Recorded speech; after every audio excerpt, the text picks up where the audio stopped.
সকল করব লিখিতেছি হুকুমনিয়া, আল্লাহর হুকুমনিয়া।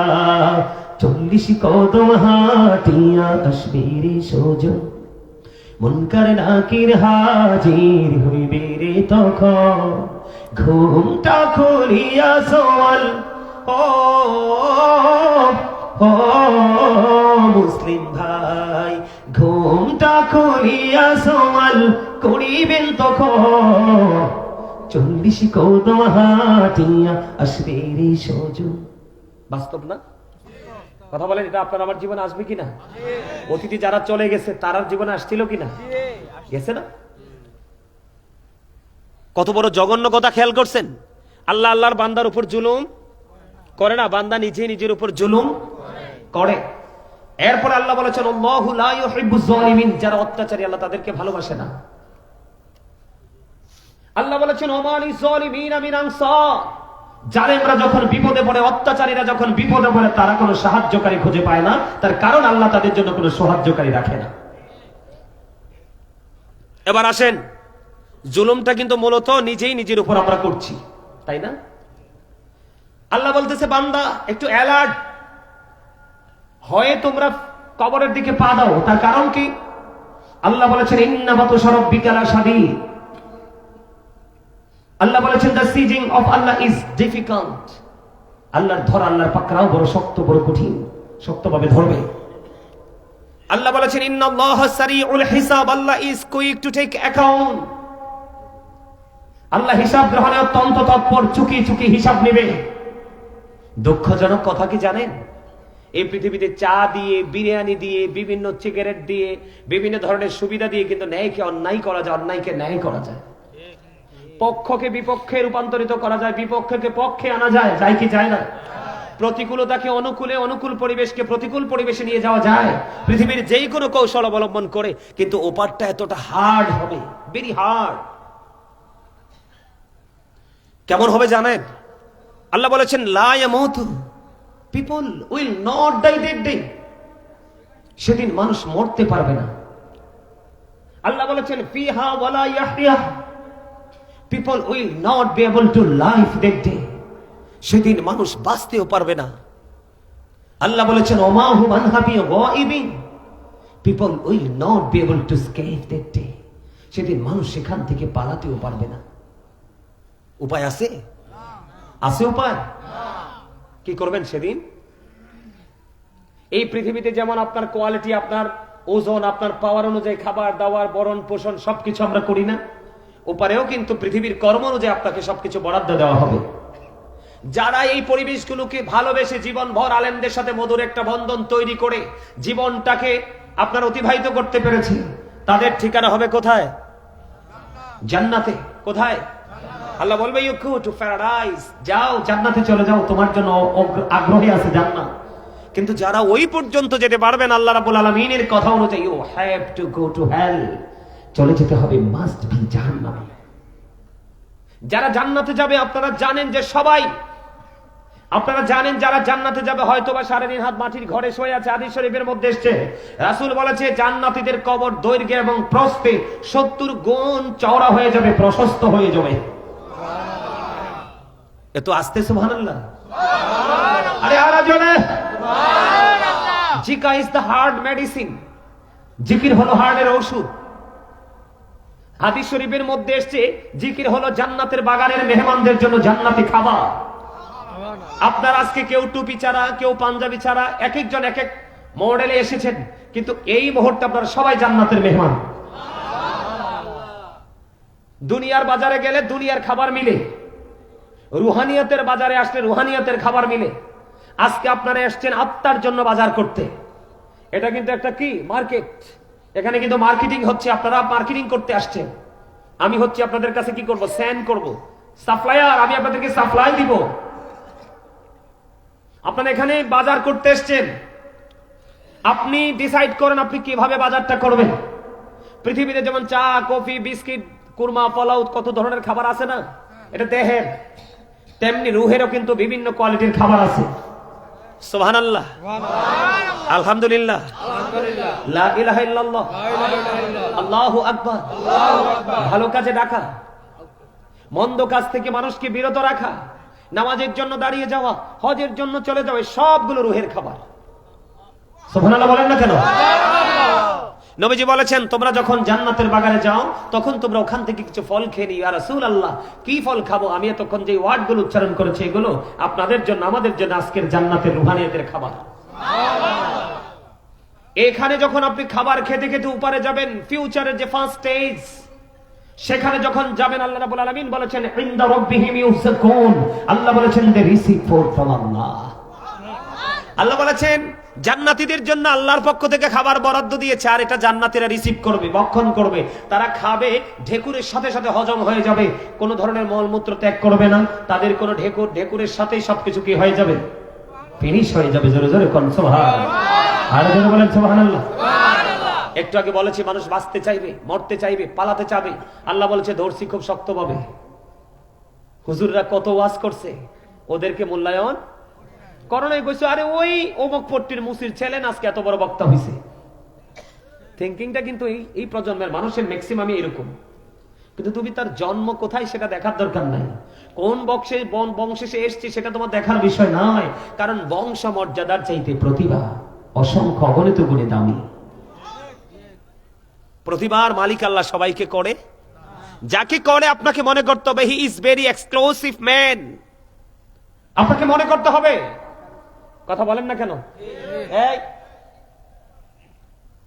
চা খাইবেন? এই আমার চাচারা সবাই কিন্তু চাচার বয়সী তো, হ্যাঁ একটা ভাইয়ের বয়সী আছে, সব চাচার বয়সী। এই একজনের চা ইয়ে করবা, এখানে বরাদ্দ দিবা। ওনারা মুরব্বী তো বৈশাখে রয়েছে, এটাই অনেক কিছু। আলহামদুলিল্লাহ বলেন। আর জোরে। আমার আলোচনা কিন্তু এগুলো নয়, মোটেও আজকে আলোচনাগুলো করতাম না। অবস্থা দেখে ঢাকা বলে কথা, আর কি সুন্দর নাম, রূপগঞ্জ। অনেক সুন্দর না নামটা, কিন্তু এই রূপগঞ্জে রূপ কি ফুটিয়ে তুলতে পারছে? আমি তো আগামী প্রোগ্রামে গেলে আপনাদের এই দুর্বলতার কথা তুলে ধরবো। শোনেন, এ দালান কোঠা কিচ্ছু থাকবে না, কোরআন শরীফ আসেনি, খুলতে খুলতে তো সময় লাগবে, অনেক সময় লাগবে খুললে পড়তে, আর খোলা লাগে না এগুলো। আমি যে আয়াতটা একটু আগে তেলাওয়াত করেছি, জানি আমরা গর্ব করতেছি, আর কি যা আছে তা নিয়ে আমরা গর্ব করতেছি। আল্লাহ রাব্বুল আলামিন বলেছেন ইদাস সামাউ ফাতারাত ওয়া ইদাল কাওয়াকিবু ইনতাসারাত ওয়া ইদাল বিহারু ফুজ্জিরাত। আকাশটা ভেঙে যাবে, তারকাগুলো বিক্ষিপ্ত হয়ে ঝরে ঝরে পড়বে, সমুদ্রটা উদ্বেলিত হয়ে যাবে, সেদিন কবরটা ওপেনিং করা হবে। وَإِذَا الْقُبُورُ بُعْثِرَتْ عَلِمَتْ نَفْسٌ مَا قَدَّمَتْ وَأَخَّرَتْ। জোরে জোরে বলুন আল্লাহু আকবার। মোটামুটি 40% আসছে না? হ্যাঁ, মোটামুটি 40% আসছে। আলহামদুলিল্লাহ বলেন। আলহামদুলিল্লাহ। আরে জোরে আলহামদুলিল্লাহ। তোমরা যে যুবকরা আজকে বসছো, তোমাদের তো খুশনসিব। বুড়া কালে কিছু কিছু বুড়া মা নামাজ পড়তে যায়, ওয়াজ করতে যায়, ওয়াজ শুনতে যায় মরার ভয়ে। যৌবন কালে যারা এই জায়গাগুলোকে কি করতে পারে, আপন করে নিতে পারে, তাদের মতো দামি। সুবহানাল্লাহ কয় না? আরো জোরে আরো জোরে। এইভাবে বলতে হবে আওয়াজ দিই, কারণ আওয়াজ যত বড় হবে শয়তান তত দূরে যাবে, আর শয়তান যত দূরে যাবে ততই আপনি আমি সেফ। আপনাকে আমাকে আমল করার সময় আর কেউ খোঁচা দেবে না, এটা বড় দুষ্ট। এটা ছিল মুআল্লিমুল মালাইকা, ফেরেশতাদের গুরু, লিডার। কিন্তু এটা আমল করতে করতে করতে করতে এটার মধ্যে এত অহংকার ঢুকছে, এটা এমন বেয়াদব হয়েছে, লাআনাতুল্লাহি আলা ইবলিস, একের চিরকালের জন্য অভিশপ্ত করে দিয়েছে। হ্যাঁ, চ্যালেঞ্জ করছে, জানেন না আপনারা?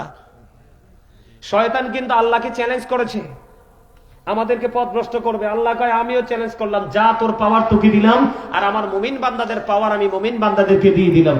ধোকায় পরে পাপ করে বলবে, পাপ করবে বটে, কিন্তু ক্ষমাও তারা চাইবে। যে পর্যন্ত ক্ষমা চাইবে এই পর্যন্ত ক্ষমা করতেই থাকবো, করতে থাকবো। তাইলে শয়তান তো পাওয়ারলেস, ওকে অ্যাক্টিভ আছে। তারপরও আমরা কিন্তু ধোকায় পড়ে যাই। আমি আলোচনাটা অন্যদিকে নিতে চাই না। আমি যে বলছি আপনাদেরকে, কেন মানুষ বাঁচতে চাইবে, মরতে চাইবে, পালাতে চাইবে, কোন স্কোপ থাকবে না সেদিন। কারণ আমার দিকে তাকান, মুমিন যারা, বিচক্ষণ ব্যক্তি যারা, তারা দেহকে খাবার দেওয়ার আগে রুহুকে খাবার দেয়। আমরা নামাজ পড়তে গেলে আমাদের এত তাড়া, কিন্তু বিরিয়ানির প্লেট নিয়ে বসলে মনে হয় যে আমার দুনিয়ার কোনো কাজই নাই, এত রিল্যাক্সে আমি খেতে থাকি। ঠিক না ঠিক? কথা বলেন। এইরকম একটা খাবার দিব জাহান্নামীদেরকে। যুবক ভাইদেরকে বলছি, তোমাদের কিনে আমার বেশি শঙ্কা, আমার বেশি ভয়।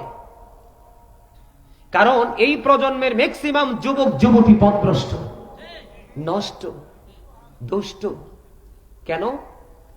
বেঈমান কাফেরদেরকে ফলো করার কারণে। বলে হুজুর আমি কি ফলো করিনি? আপনি তো ফলো করেন না। মুরব্বীরা আপনাদের ঢাকা শহরে মানুষ বলতো কিনা জানেন, আমি মুরব্বীদের কাছ থেকে শুনছি, কয় সে আঙ্গুল দিয়া খায় না, দাঁড়া দিয়ে খায়। বেঈমানকে ফলো করে না, এটাকে ফলো করে। এটার মতো ক্যারেক্টারলেস বস্তু আমাদের মানব জীবনে আর কিছু নাই। পৃথিবীর সাপে সবল মরলে বিষ নামানো যায়, এই সাপের সবলে মানুষের বিষ কোনোদিনও নামে। এই যুবক ভাইদেরকে বলছি, তোমরা শোনো, আল্লাহ বলেছে উইদ্দাত লিল কাফিরিন, আল্লাহ কাফেরদের জন্য জাহান্নাম বরাদ্দ করে রাখছে। আল্লাহ কয় ভোলেও তাদেরকে ফলো করিও না, ভোলেও তাদের কোন সংস্কৃতিকে লালন করিও না। কারণ হলো ইন্নাল কাফিরিনা কানু লাকুম আদুওয়াম মুবিনা। আল্লাহ বলেছেন the heretics are the eternal enemy of the believers। মুমিনদের, ঈমানদারদের প্রকাশ্য শত্রু হলো বেঈমান কাফেরেরা। আজকে বেঈমান কাফেরদের সংস্কৃতিকে লালন করতে করতে আজকে মুসলমান তার মুসলমানিত্বকে একেবারে কবর দিয়ে দিয়েছে।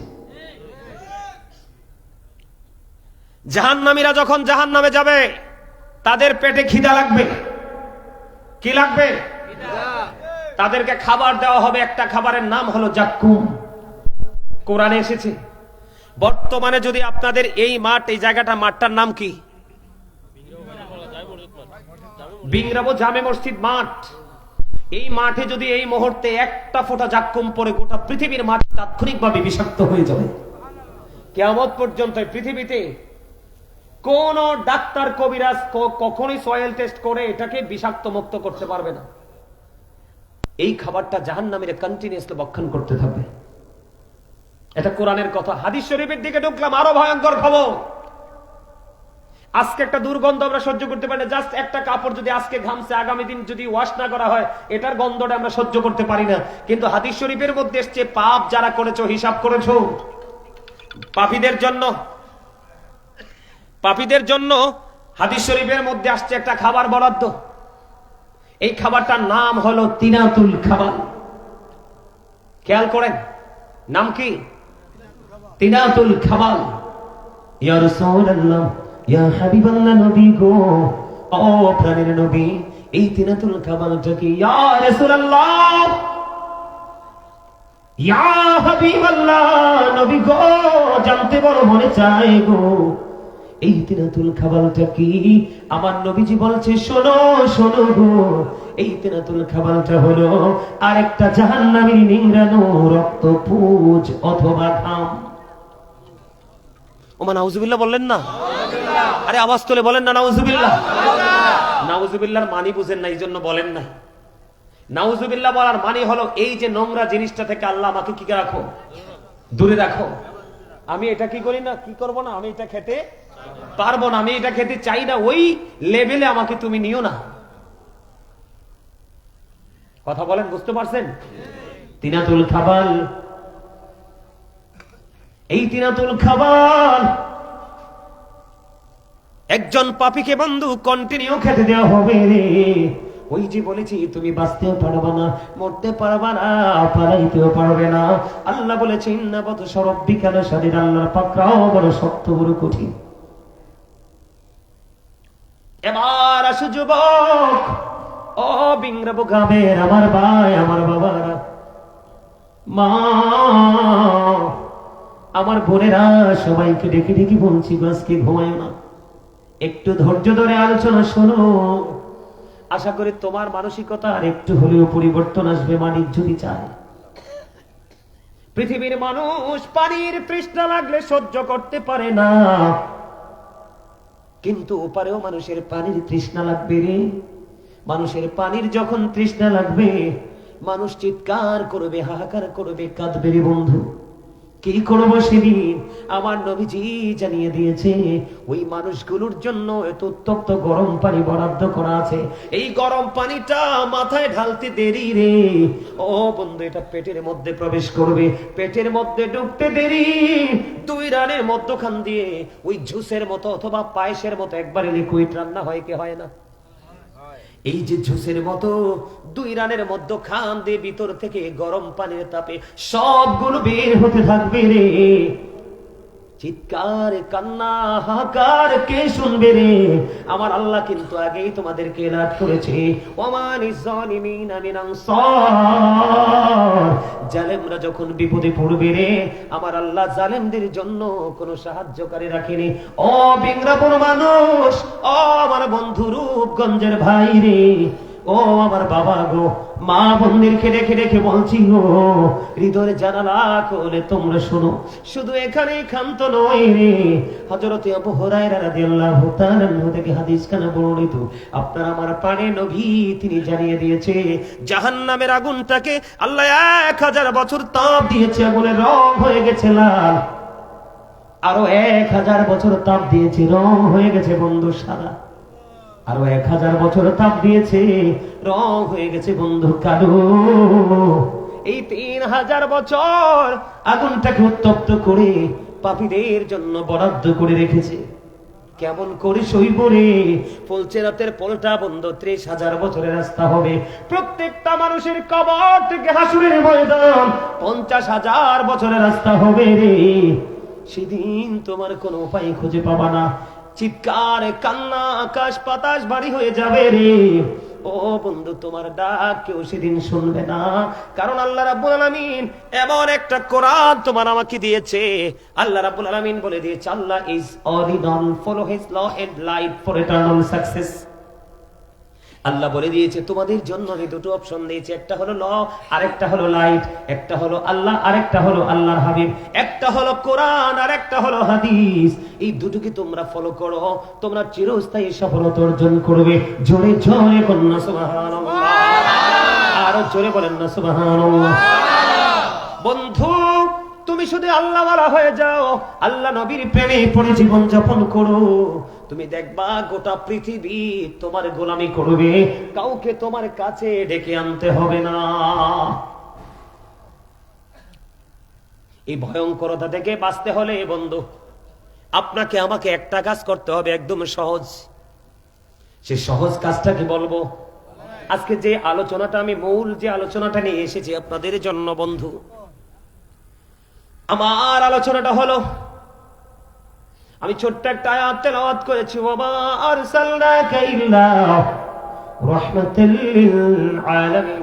আল্লাহ রাব্বুল আলামিন আল্লাহর প্রিয় হাবিব সরকারে মদিনা ইমামুল মুরসালিন রাহমাতাল লিল আলামিন সিরাজুম মুনীর নবী, ওই নবীকে সমস্ত সৃষ্টির জন্য, ইভেন সমুদ্রের তলদেশে কীট পতঙ্গ মাছের জন্য পর্যন্ত আপনার আমার নবী রহমত। কিন্তু আমরা শ্রেষ্ঠ জাতি, আশরাফুল মাখলুকাত। আজকে আপনারা বলেন তো বুকে হাত দিয়ে, যেই পরিমাণ রহমত আমরা পাওয়ার কথা আসেনি? কথা বলেন বন্ধ।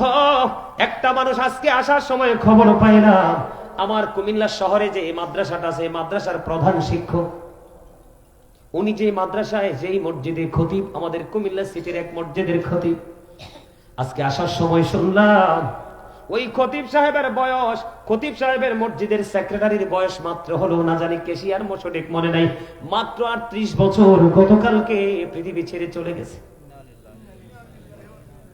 মাত্র 38 বছর বয়স। ওই পরকালের জীবনের তুলনায় এই জীবনটা বন্ধু একেবারেই নাথিং, কিছুই না, কিছুই না। এই জন্য বলছি বন্ধুরে, সারাটা জীবন তোমরা পুরো 365টা রাতের মধ্যে আজকের একটা রাত কুরবানি করে দাও। হয়তোবা এমন হতে পারে আজকের এই রাত্রটা তোমার নাজাতের উসিলা হতে পারে, কারণ আল্লাহ বলেছেন ওয়াবতাগু ইলাইহিল উসিলা। আল্লাহ গো, আমি উসিলা খুঁজবো, বুঝলাম। আল্লাহ বলেছেন ওই উসিলাটা হলো ওয়াকুনু মা'আস সাদিকিন, ট্রুথফুল মেন। আল্লাহ বলেছে তোমাদের মাঝে যারা সত্যবাদী রে, ট্রুথফুল মেন যারা তোমরা তাদেরকে ফলো করো, কারণ তাদের সাথে মিশলেই তোমরা আমি আল্লাহ দিদার প্রাপ্ত বান্দাদের অন্তর্ভুক্ত হতে হবে। আপনারা কথাটা বুঝেছেন কিনা জানি না। বাড়ি বানাইলে বন্ধু ড্রয়িং এর জন্য এবং প্ল্যানিং এর জন্য ইঞ্জিনিয়ার লাগবে, অসুস্থ হলে ডক্টর লাগবে। আপনার ছেলেকে বড় একজন টিচার বানাবেন, আরেকজন তার চেয়ে দক্ষ টিচার লাগবে। এমনি ভাবে যেই কাজের জন্য যে দক্ষ পার্সন প্রয়োজন সেটা যেটা হয় না, ঠিক তেমনি ভাবে আপনি যদি পৃথিবীর বুকে বন্ধু একটু তাপ অবলম্বন করতে না পারেন, আপনার জীবনে সফলতা কখনোই সম্ভব হবে না। আপনার আমার জীবনে সফলতা হয় না, তার কারণ হলো বাবা মা আল্লাহওয়ালা না, এখনকার সন্তান তো আরো আগে না। আল্লাহ বলেছেন ইয়া আইয়ুহাল্লাযীনা আমানু ও আনফুসাকুম ও আহলিকুম নার। আল্লাহ বলেছেন O believers, save yourself and your families from the fire. Allah বান্দাদেরকে ডেকে ডেকে বলেছে, মুমিন তুমি জাহান্নাম থেকে বাঁচো এবং তোমার পরিবারকে আহলকেও জাহান্নাম থেকে বাঁচাও। এবার আপনি প্রশ্ন করতে পারেন বন্ধু বলে, হুজুর আমি কেমন করে বাঁচবো গো, এবং আমি আমার পরিবারকে কেমন করে বাঁচাবো? আল্লাহর হাবিব একটা সোজা রাস্তা আপনাকে আমাকে দেখিয়ে দিয়েছে। আল্লাহর হাবিব জানিয়ে দিয়েছে, আদিবু আওলাদাকুম আলা তালাতি খিসালিন হুব্বি নাবিয়িকুম ওয়া হুব্বি আহলি বাইতিহি ওয়া আলা কিরাআতিল কুরআন। আপনার আমার প্রাণের নবী হাদিস শরীফের মধ্যে এসেছে, এটা হাদিস শরীফ বন্ধু। নবীজি বলেছেন তোমরা তোমাদের সন্তানদেরকে তিনটি বিষয় শিক্ষা দাও। কয়টি? হাত তুলে দেখান সবাই, কারণ এটা হচ্ছে এক্সারসাইজ। তিনটি বিষয় শিক্ষা দাও। এর মধ্যে ফার্স্ট টাইম কোনটা? রাসূল বলেছেন হুব্বি নাবিয়িকুম, it is the love of the prophet. তোমরা তোমাদের প্রাণের নবীর ভালোবাসা শিখাও, কারণ এই ভালোবাসা তোমার আমার জন্য ফরজ। আর নবীর প্রেমের মধ্যে রয়েছে প্রত্যেকটা আল্লাহ পাওয়ার নিদর্শন। এরপরে বন্ধু বলেছেন হুব্বি আহলি বাইতিহি। আল্লাহর হাবিব জানিয়ে দিয়েছেন টিচ ফ্যামিলি লাভ, তোমরা নবীর পরিবারের ভালোবাসা শিখাও। এই ভালোবাসাটাও ফরজ, এটা তোমার আমার জন্য ফরজ। এরপরে বলেছেন আলা কিরাআতিল কুরআন, learn to recite the holy Quran. তোমরা তোমাদের সন্তানদেরকে কোরআন তেলাওয়াত শেখাও। জোরে জোরে কন্যা সুবহানাল্লাহ। আমি আজকে কোরআন নিয়ে আলোচনা করব না, আমি আমার নবীকে নিয়ে আলোচনা করব না। আপনাকে আমি আপনার আমার প্রাণে নবীর আহলে বাইত, নবীর পরিবার, পাক পাঞ্জাতন নবীর পরিবার নিয়ে আজকে আলোচনা করব। আপনারা সবাই জানেন রাসূলের পরিবারের মধ্যে কলিজার টুকরা অন্যতম হলো ইমাম হুসাইন। এরে বিংরাবুল যুবক, আমার বন্ধুরা, তোমরা কেমন করে দোকানে আছো, ঘুরে আছো, কেমন করে বাইরে ঘুরছো? একটা বার তোমাদের মনের মধ্যে আসে না কেন হুজুরদেরকে কেন দাওয়াত দিয়ে মাহফিলে আনা হয়? কেন তাদেরকে কেন্দ্র করে তো বিশাল আয়োজন করা হয়? এটা রহস্য কি, মানে কি? এখনকার ছেলেরা বুঝতে চায় না, বাবা মাকে অ্যাক্টিভ হতে হবে বন্ধু। আমি আপনাদেরকে আগে দলিলটা দেই যে নবীর পরিবারের মধ্যে নবী ছাড়া সর্বপ্রথম আমি আসার সময় যখন ঢুকি, সম্ভবত সভাপতি সাহেবের ঘরে, আপনার ঘরে, সভাপতি সাহেবের ঘরের মধ্যে যখন প্রবেশ করলাম, আমি দেখতে পেয়েছি আমার অসংখ্য মা বোনেরা ছাতক পাখির মতো বসে বসে আলোচনা শুনছে। আমি আমার ওই মা, আমার বোনদেরকে হৃদয় থেকে বলছি, ওই যে নবীর প্রেম, নবীর আহলে বাইতের প্রেম কত গভীর। আবার রাসূল জানিয়ে দিয়েছেন ফাতেমাতু সাইয়্যিদাহু নিসাই আহলিল জান্নাহ। আপনার আমার প্রাণের নবীজি জানিয়ে দিয়েছেন mother Fatema is the leader of females in Jannah. আপনার আমার প্রাণের নবী বলে দিয়েছে মা খাতুনে জান্নাত ফাতেমা পৃথিবীর সকল মুমিনাদের জান্নাতে সরদারিনী, লিডারিনী হবে। জোরে জোরে সুবহানাল্লাহ। তাহলে মা ফাতেমাকে ভালোবাসতে লাভ না লস? এত বেশি লাভ, জান্নাতে রিসিভ করে নিয়ে যাবে রে। এবার মা ফাতেমার বিয়ে হয়েছে কার সাথে জানেননি? হযরতে আলী, ইসলামের বন্ধু, চতুর্থ খলিফা। আপনার আমার প্রাণের নবী তিনি জানিয়ে দিয়েছেন আরা মাদিনাতুল ইলমি ওয়া ইউন বাবুহা। আমার নবীজি বলেছেন I M a city of education, The gate of that city is Ali. আপনার আমার প্রাণের নবী বলে দিয়েছেন আমি হলাম শিক্ষার শহর আর সেই শহরের দরজা হলো আমার আলী। তার মানে আপনি শিক্ষিত হতে হলে কাকে ফলো করতে হবে? হযরতে আলীকে। এই কথা বলেছেন কে? এই কথার মধ্যে বিন্দু পরিমাণ কোনো সন্দেহ আসেনি। যদি কেউ করে বিশ্বাস, যদি কেউ না করে তার ঈমান থাকবে না। বন্ধু, এবার মা ফাতেমার বিয়ে হলো হযরতে আলীর সঙ্গে রে।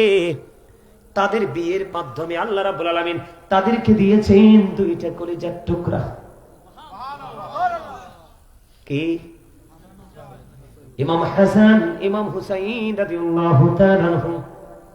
এরে বিংরাবুর যুবক, আমার বন্ধু, তোমরা প্রাণ খুলে শোনো গো। আমার নবীজি জানিয়ে দিয়ে গেছেন, আমার নবীজি বলেছেন আল হাসান ওয়াল হুসাইন সাইয়্যিদা শাবাবি আহলিল জান্নাহ। আমার নবীজি জানিয়ে দিয়েছে রে যুবক বন্ধু, আমার নবীজি বলে দিয়েছেন যুবকরা রে, হৃদয় খুলে শুনে রাখো, তোমাদের জন্য এটা পজিটিভ দিক তোমার জন্য নির্মাণ করবে, তৈরি করবে। আমার নবীজি বলেছেন ইমাম Hasan and Husain are the leader of younger people in Jannah. আপনার আমার প্রাণের নবী বলেছে বিংরাপুর যুবক, গোটা পৃথিবীর আমার যুবক বন্ধু রে, এই মিডিয়ার মাধ্যমে গোটা পৃথিবীর মানুষগুলো আলোচনা শুনবে।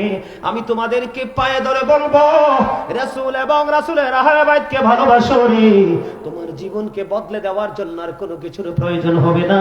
নবীজি বলেছে যারা যৌবনকালে ইবাদত করবে, ইমাম হাসান হুসাইনকে ভালোবেসে তাদের আদর্শটাকে লালন করবে, বাস্তব জীবনে বাস্তবায়ন করবে রে, ওই ইমাম হাসান হুসাইন দুই ভাই ওই জান্নাতে যুবকদের সরদার হবে, লিডার হবে। জোরে জোরে সুবহানাল্লাহ।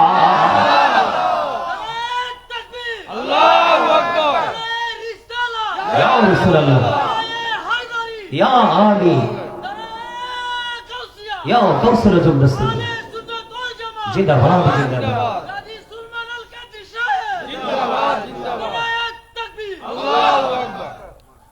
বিংরাবুর পক্ষ থেকে লাল গোলাপ শুভেচ্ছা দিতা না, এরপরেও তো হাসে না, দেখছেন নি কত হার্ড মানুষ। এই যে হাসি দিচ্ছেন না, যে হাসি দিয়েছেন ফ্রিলি, আপনি মনে করেন তো একটু আগের যে আপনার যেই মানসিকতা ছিল, হাসির পরের যে মানসিকতাটার মধ্যে পার্থক্য আছে না? কথা বলে না কেন? যখন একটু ফ্রিলি হাসবেন তখন দেখবেন আপনার এই প্রশান্তিটা হৃদয় পর্যন্ত চলে আসবে। এটা হয়তো বা দীর্ঘস্থায়ী হবে না, কিন্তু কিছু সময়ের জন্য আপনার মধ্যে আলাদা একটা ধোলা চলে আসবে, ঠিক কিনা বলেন? তবে বেশি বেশি হাসা যাবে না। যেই ব্যক্তি বেশি হাসবে, বেশি কথা বলবে, ঘন মানুষের মধ্যে তার হৃদয়টা পাথর হয়ে যাবে, আত্মাটা মৃত্যুবরণ করবে। আমি কি আমার আলোচনাটা ঢুকবো? মাত্র আলোচনাটা জাস্ট শুরু করে স্টার্ট করেছি, এই আলোচনাটা করব সবাই। সবাই তো 1 ঘন্টা হয়ে গেছে, আপনারা থাকবেন? আমি চেয়েছি আপনাদের সেই মানসিকতাটাকে তৈরি করার জন্য।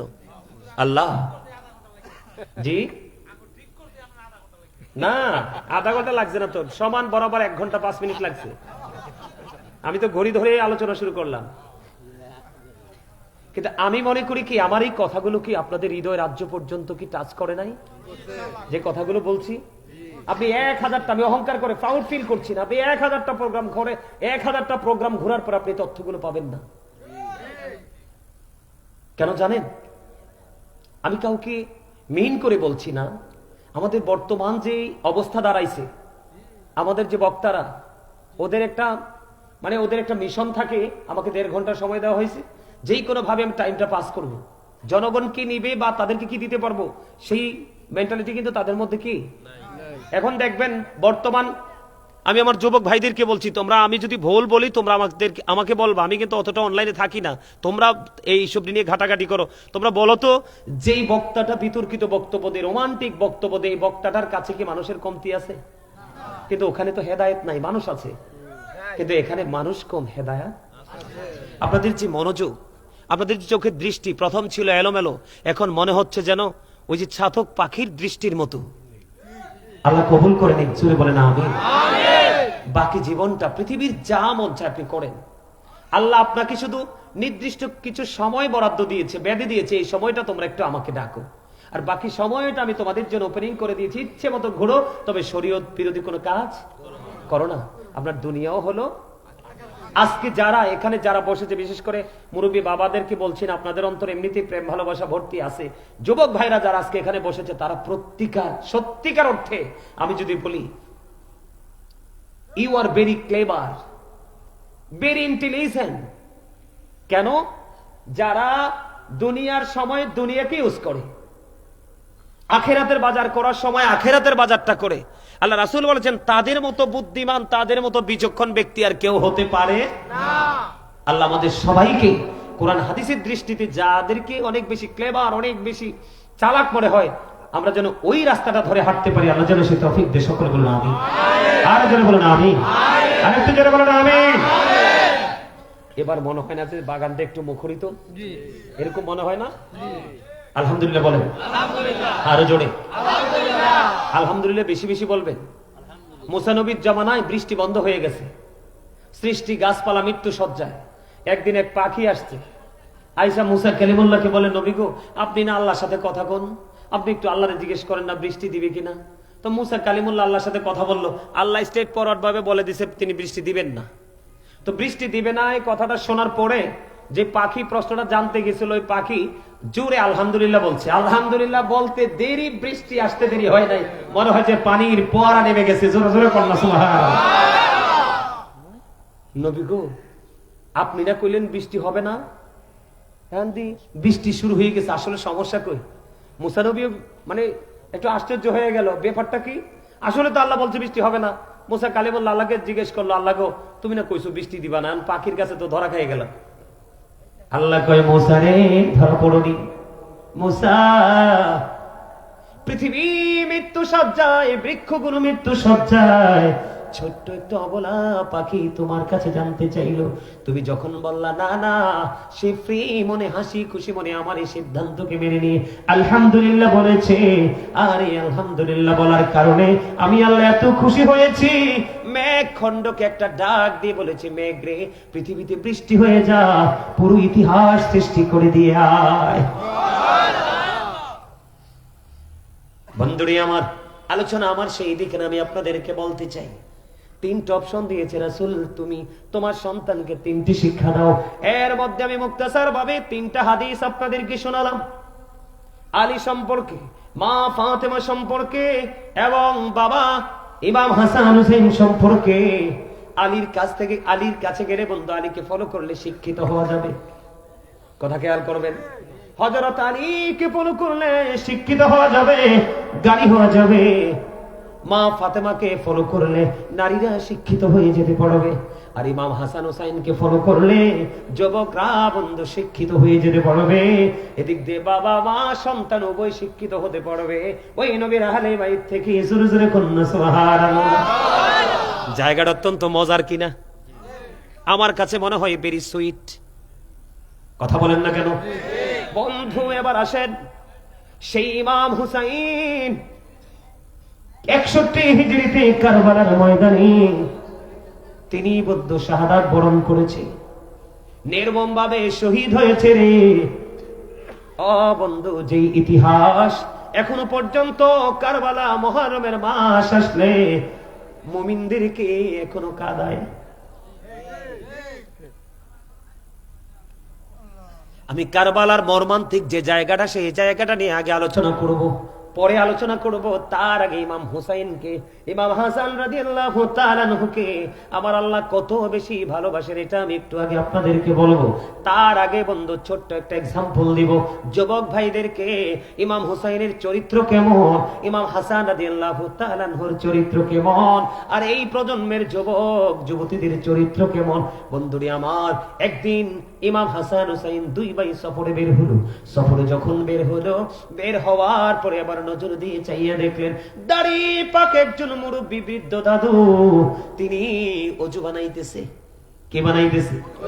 খেয়াল করবেন, তিনি ওযু বানায়। তাদের আদর্শটা, তাদের চরিত্র, তাদের ক্যারেক্টারটা কেমন দেখেন, তাদের আদর্শ কেমন শিক্ষা ছিল বন্ধু তাদের। বুড়ো দাদু যখন ওযু বানায়, দুই ভাই চিন্তা করলেন, খেয়াল করলেন, এক ভাই আর এক ভাইকে ডেকে ডেকে বলে, ভাইয়া নজর দিয়ে চেয়ে দেখো, বুড়ো দাদু অজু বানায় কিন্তু অজু তো হয় না। এখন দাদুকে কেমন করে অজু শিখাবো? কিন্তু দাদুর এই ভুল কিন্তু আজকে আমাদের দুই ভাইকে সংশোধন করতে হবে। জোরে জোরে বলেন না সুবহানাল্লাহ। আর বন্ধু, দুই ভাই ধীরে ধীরে ধীরে ধীরে ওই বুড়ো দাদুর কাছে চলে গেল, যে দাদুকে সালাম দিলেন। সালাম দেওয়ার পরে দাদু সালামের জবাব দিলেন। দাদুকে বললেন, দাদু আপনি কেমন আছেন? দাদু বললেন, আমি ভালো আছি। আপনার বাসার সবাই কেমন আছে? বাড়ির সবাই কেমন আছে? বললেন, সবাই ভালো আছে। এবার ইমাম হাসান হোসেন দুই ভাই বুড়ো দাদুকে একটা ডাক দিয়ে বলল, দাদু, দাদু গো, আপনাকে আজকে একটা ফয়সালা দিতে হবে গো দাদু। কই দাদু কি রে? কয় ফয়সালাটা হলো, আমরা দুই ভাই মিলে আজকে অজু বানাবো। আপনি দাদু ফয়সালা দিবেন কার অজু বেশি সুন্দর। জোরে জোরে বলেন না সুবহানাল্লাহ। দাদু, দাদু গো, আমরা দুই ভাই মিলে আজকে অজু বানাবো, আপনাকে ফয়সালা দিতে হবে কার অজু বেশি সুন্দর। দাদু বললেন, ঠিক আছে দাদু ভাই। এবার দুই ভাই মিলে জান্নাতের যুবকদের সরদার নবীজির কলেজার টুকরা, এবার দুই ভাই মিলে অজু বানাইলেন। পুরো দাদু অবাক দৃষ্টিতে, পলকহীন দৃষ্টি দিয়ে দাদুর দিকে তাকাই রইল। দাদু তাকাই রইল এই দুই ভাইয়ের দিকে। দাদু মনে মনে চিন্তা করে, কে রে এই নুরানি দুই সন্তান?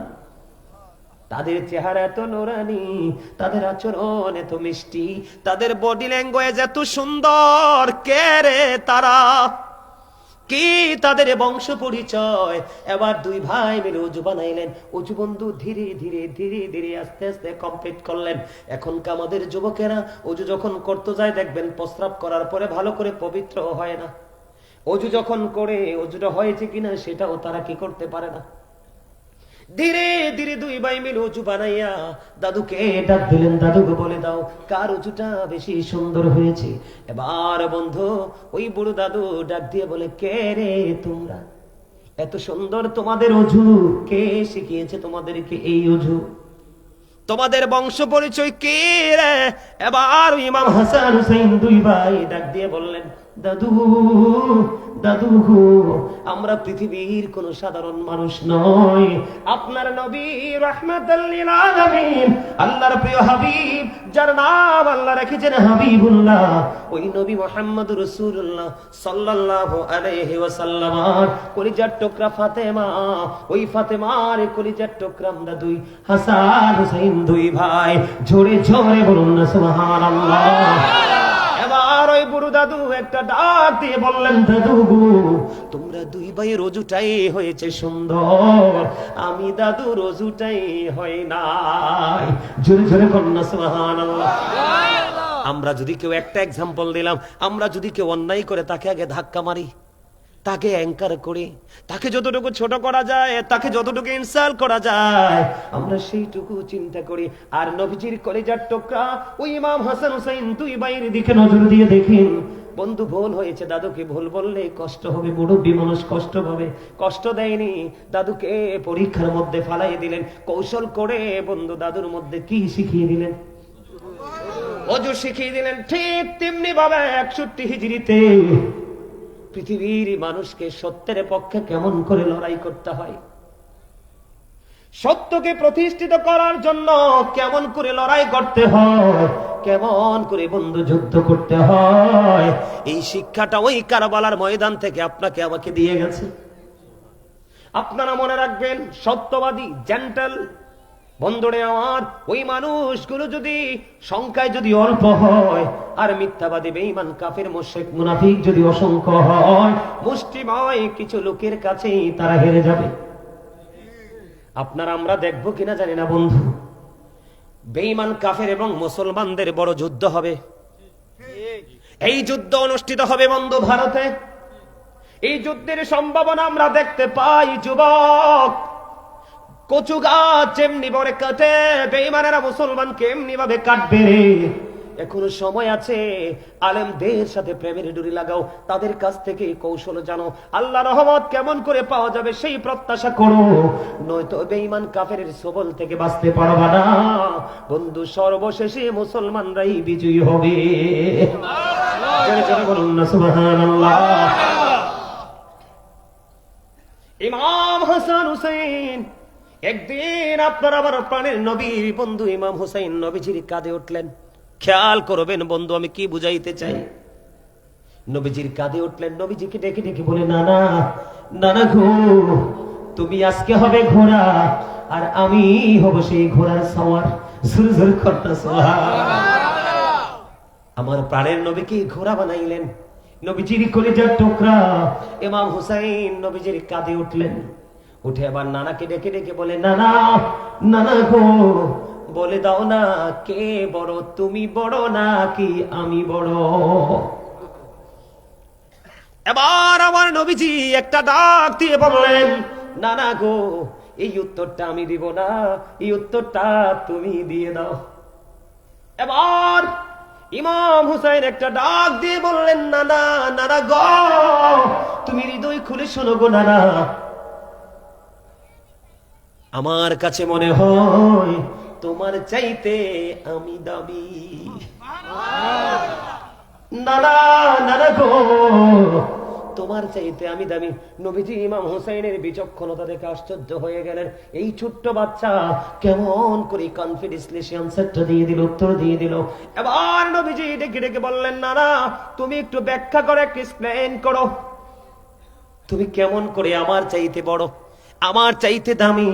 এবার ইমাম হুসাইন ডাক দিয়ে বলে, নানা গো,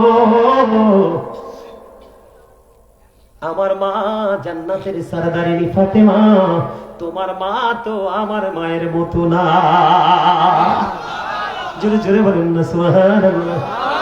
ও বিংরাবর মানুষ, কত প্রেম কত ভালোবাসা হৃদয় ঢুকে দেখো রে। এবার নানাকে ডেকে ডেকে বলে, নানা গো, আমার বাবা শেরি খুদা আলী, তোমার বাবা তো আমার বাবার মতো না। নানা নানা গো, আমার নানা রাহমাতাল লিল আলামিন, তোমার নানা তো আমার নানার মতো না। জোরে জোরে বলুন সুবহানাল্লাহ। সুবহানাল্লাহ ওয়ালহামদুলিল্লাহ লা ইলাহা ইল্লাল্লাহ। সুবহানাল্লাহ আলহামদুলিল্লাহ লা ইলাহা ইল্লাল্লাহ। লা ইলাহা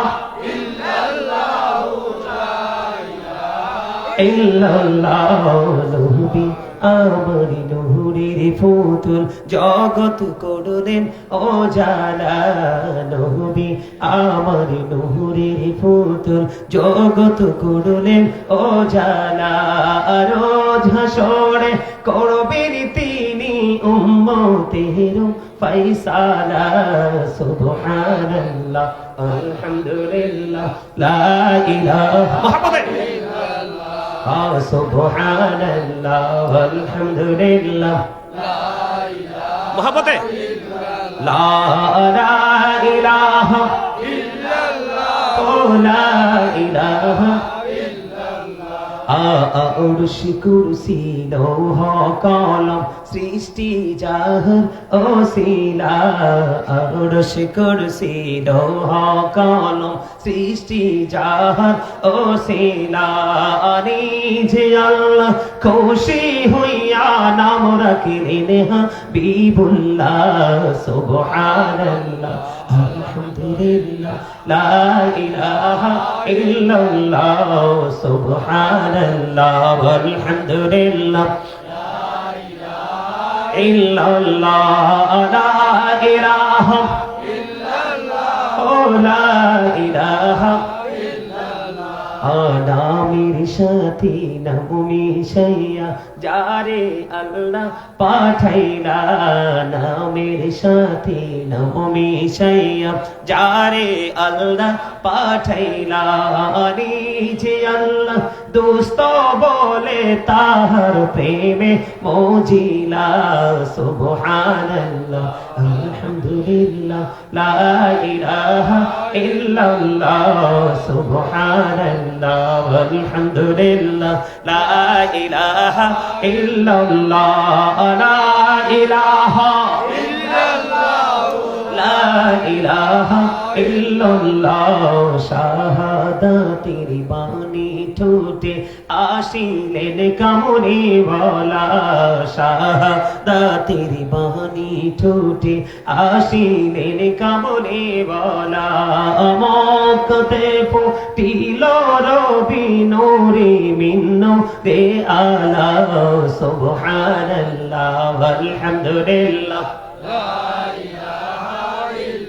লা সুবহানাল্লাহ ওয়ালহামদুলিল্লাহ লা ইলাহা ইল্লাল্লাহ লা ইলাহা ইল্লাল্লাহ ও লা ইলাহা ইল্লাল্লাহ লা ইলাহা ইল্লাল্লাহ মুহাম্মাদুর রাসূলুল্লাহ সাল্লাল্লাহু আলাইহি ওয়াসাল্লাম। এইটা হলো জান্নাতের মেহমানদের জন্য খারাপ। আপনারা বলেন রূহ শান্তি মিলছে কি মিলছে না?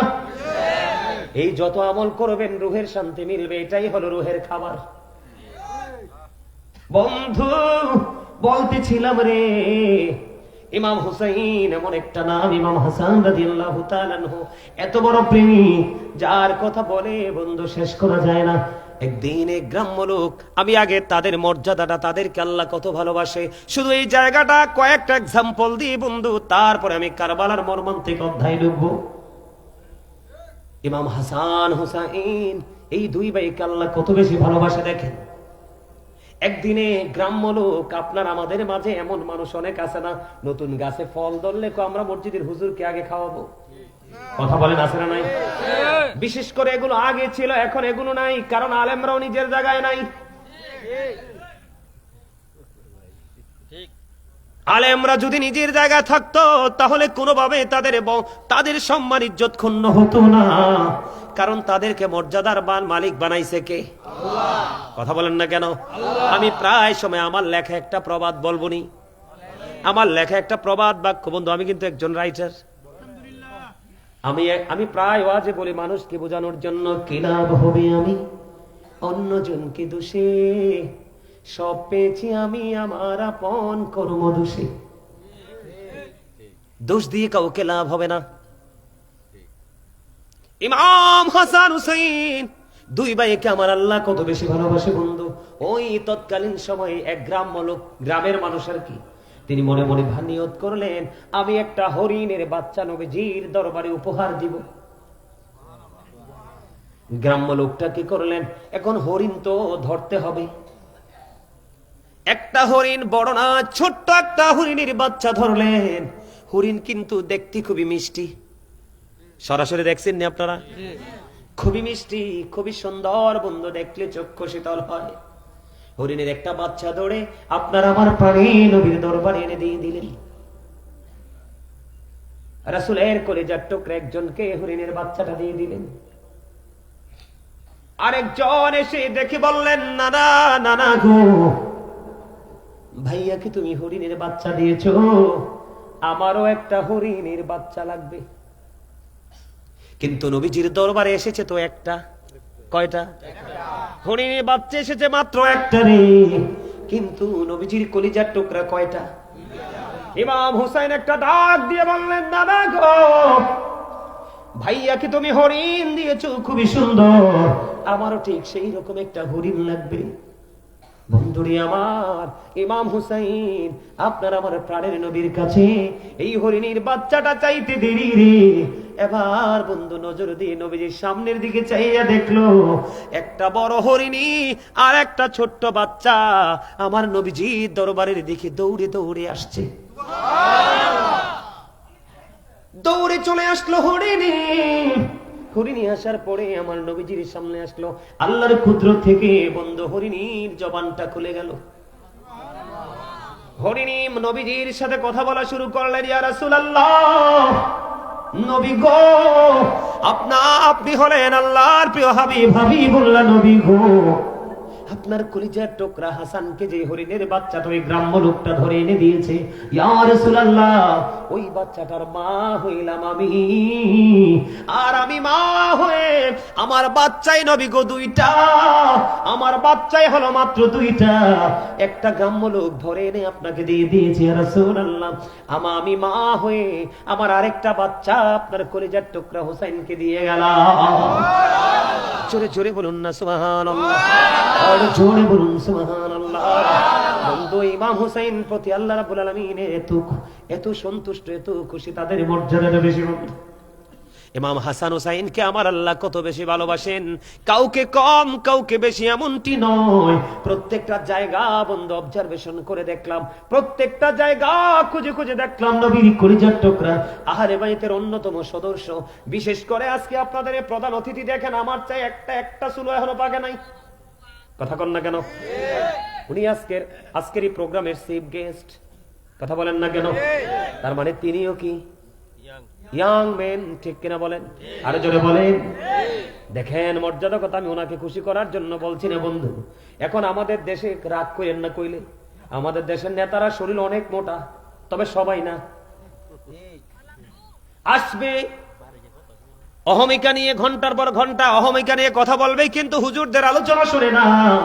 আমি মনে করবো বন্ধু, যেই নেতা একটু সময় ধৈর্য ধরে আলেমদের বক্তব্য শুনে রে, সে আরো বড় নেতা হতে পারবে, ঠিক কিনা বলেন? কারণ তার মধ্যে সবগুলো স্টেজ জানা থাকবে। গরিবকে কেমন করে ভালোবাসবো, গরিবের সাথে কিভাবে লেহাজ তৈরি করব, তাদেরকে কেমন ভাবে ভালোবাসা দিয়ে আমার ভালোবাসার চাদরের তরে আশ্রয় দিব, আর তাদেরকে ভালোবাসলে লাভটা কি হবে। আপনার একটা কথা বলে, পৃথিবীর বুকে যুগে যুগে যত বেশি নবী রাসূল এসেছিল, প্রত্যেকটা নবী রাসূলকে আগে স্যালুট দিয়েছে গরিবরা। এখন এই যুগে আইসাও দেখবেন ধনীরা বন্ধু মাহফিলে টাকাও দিতে চায় না, তবে সব ধনী একরকম না, কিছু আছে ব্যতিক্রম, এক্সক্লুসিভ, ঠিক কিনা বলেন?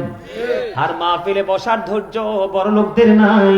এই জন্য আমি প্রায় সবে বলি, the rich are not always happy.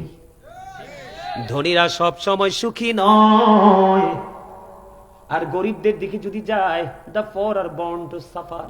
গরিবরা জন্মগ্রহণ করেছে দুঃখ ভোগের জন্য, আর এই দুঃখ সাফারিংটা করে বন্ধু সমাজের ক্যারেক্টারলেস প্রভাবশালীর কারণে। কথা বলেন না কেন? বলে হুজুর সে ক্যারেক্টারলেস কেন হয়? একটা মাত্র কারণ, জীবনে সব শ্রেণীর মানুষের সাথে বন্ধুত্ব করলো, আর সমালোচনা শুধু আলেমদেরই করলো।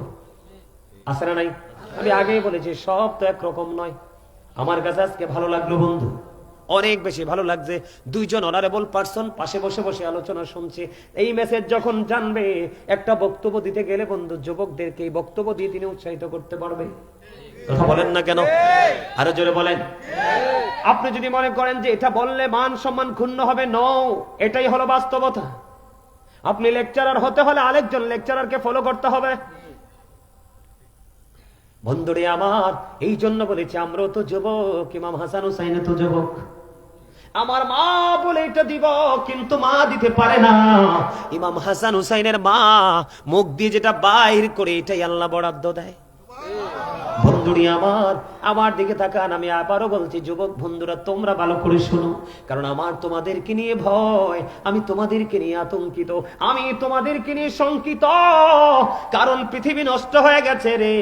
বেঈমান কাফেরেরা অপসংস্কৃতি চর্চা করতে করতে বিশেষ করে মুসলমান ধ্বংসস্তূপের নিকটবর্তী হয়ে গেছে। বিশেষ করে আমার বর্তমান প্রজন্মের ইয়াং যুবক যুবতীরা বন্ধু ম্যাক্সিমামই ধ্বংসস্তূপ। 5000 যদি আমি খুঁজি, আমার অবজারভেশন 5000 খোঁজার পরে আমি 2-1 জন পাবো বন্ধু। 1-2 হাজারের মধ্যে আমি একজন পাবো না।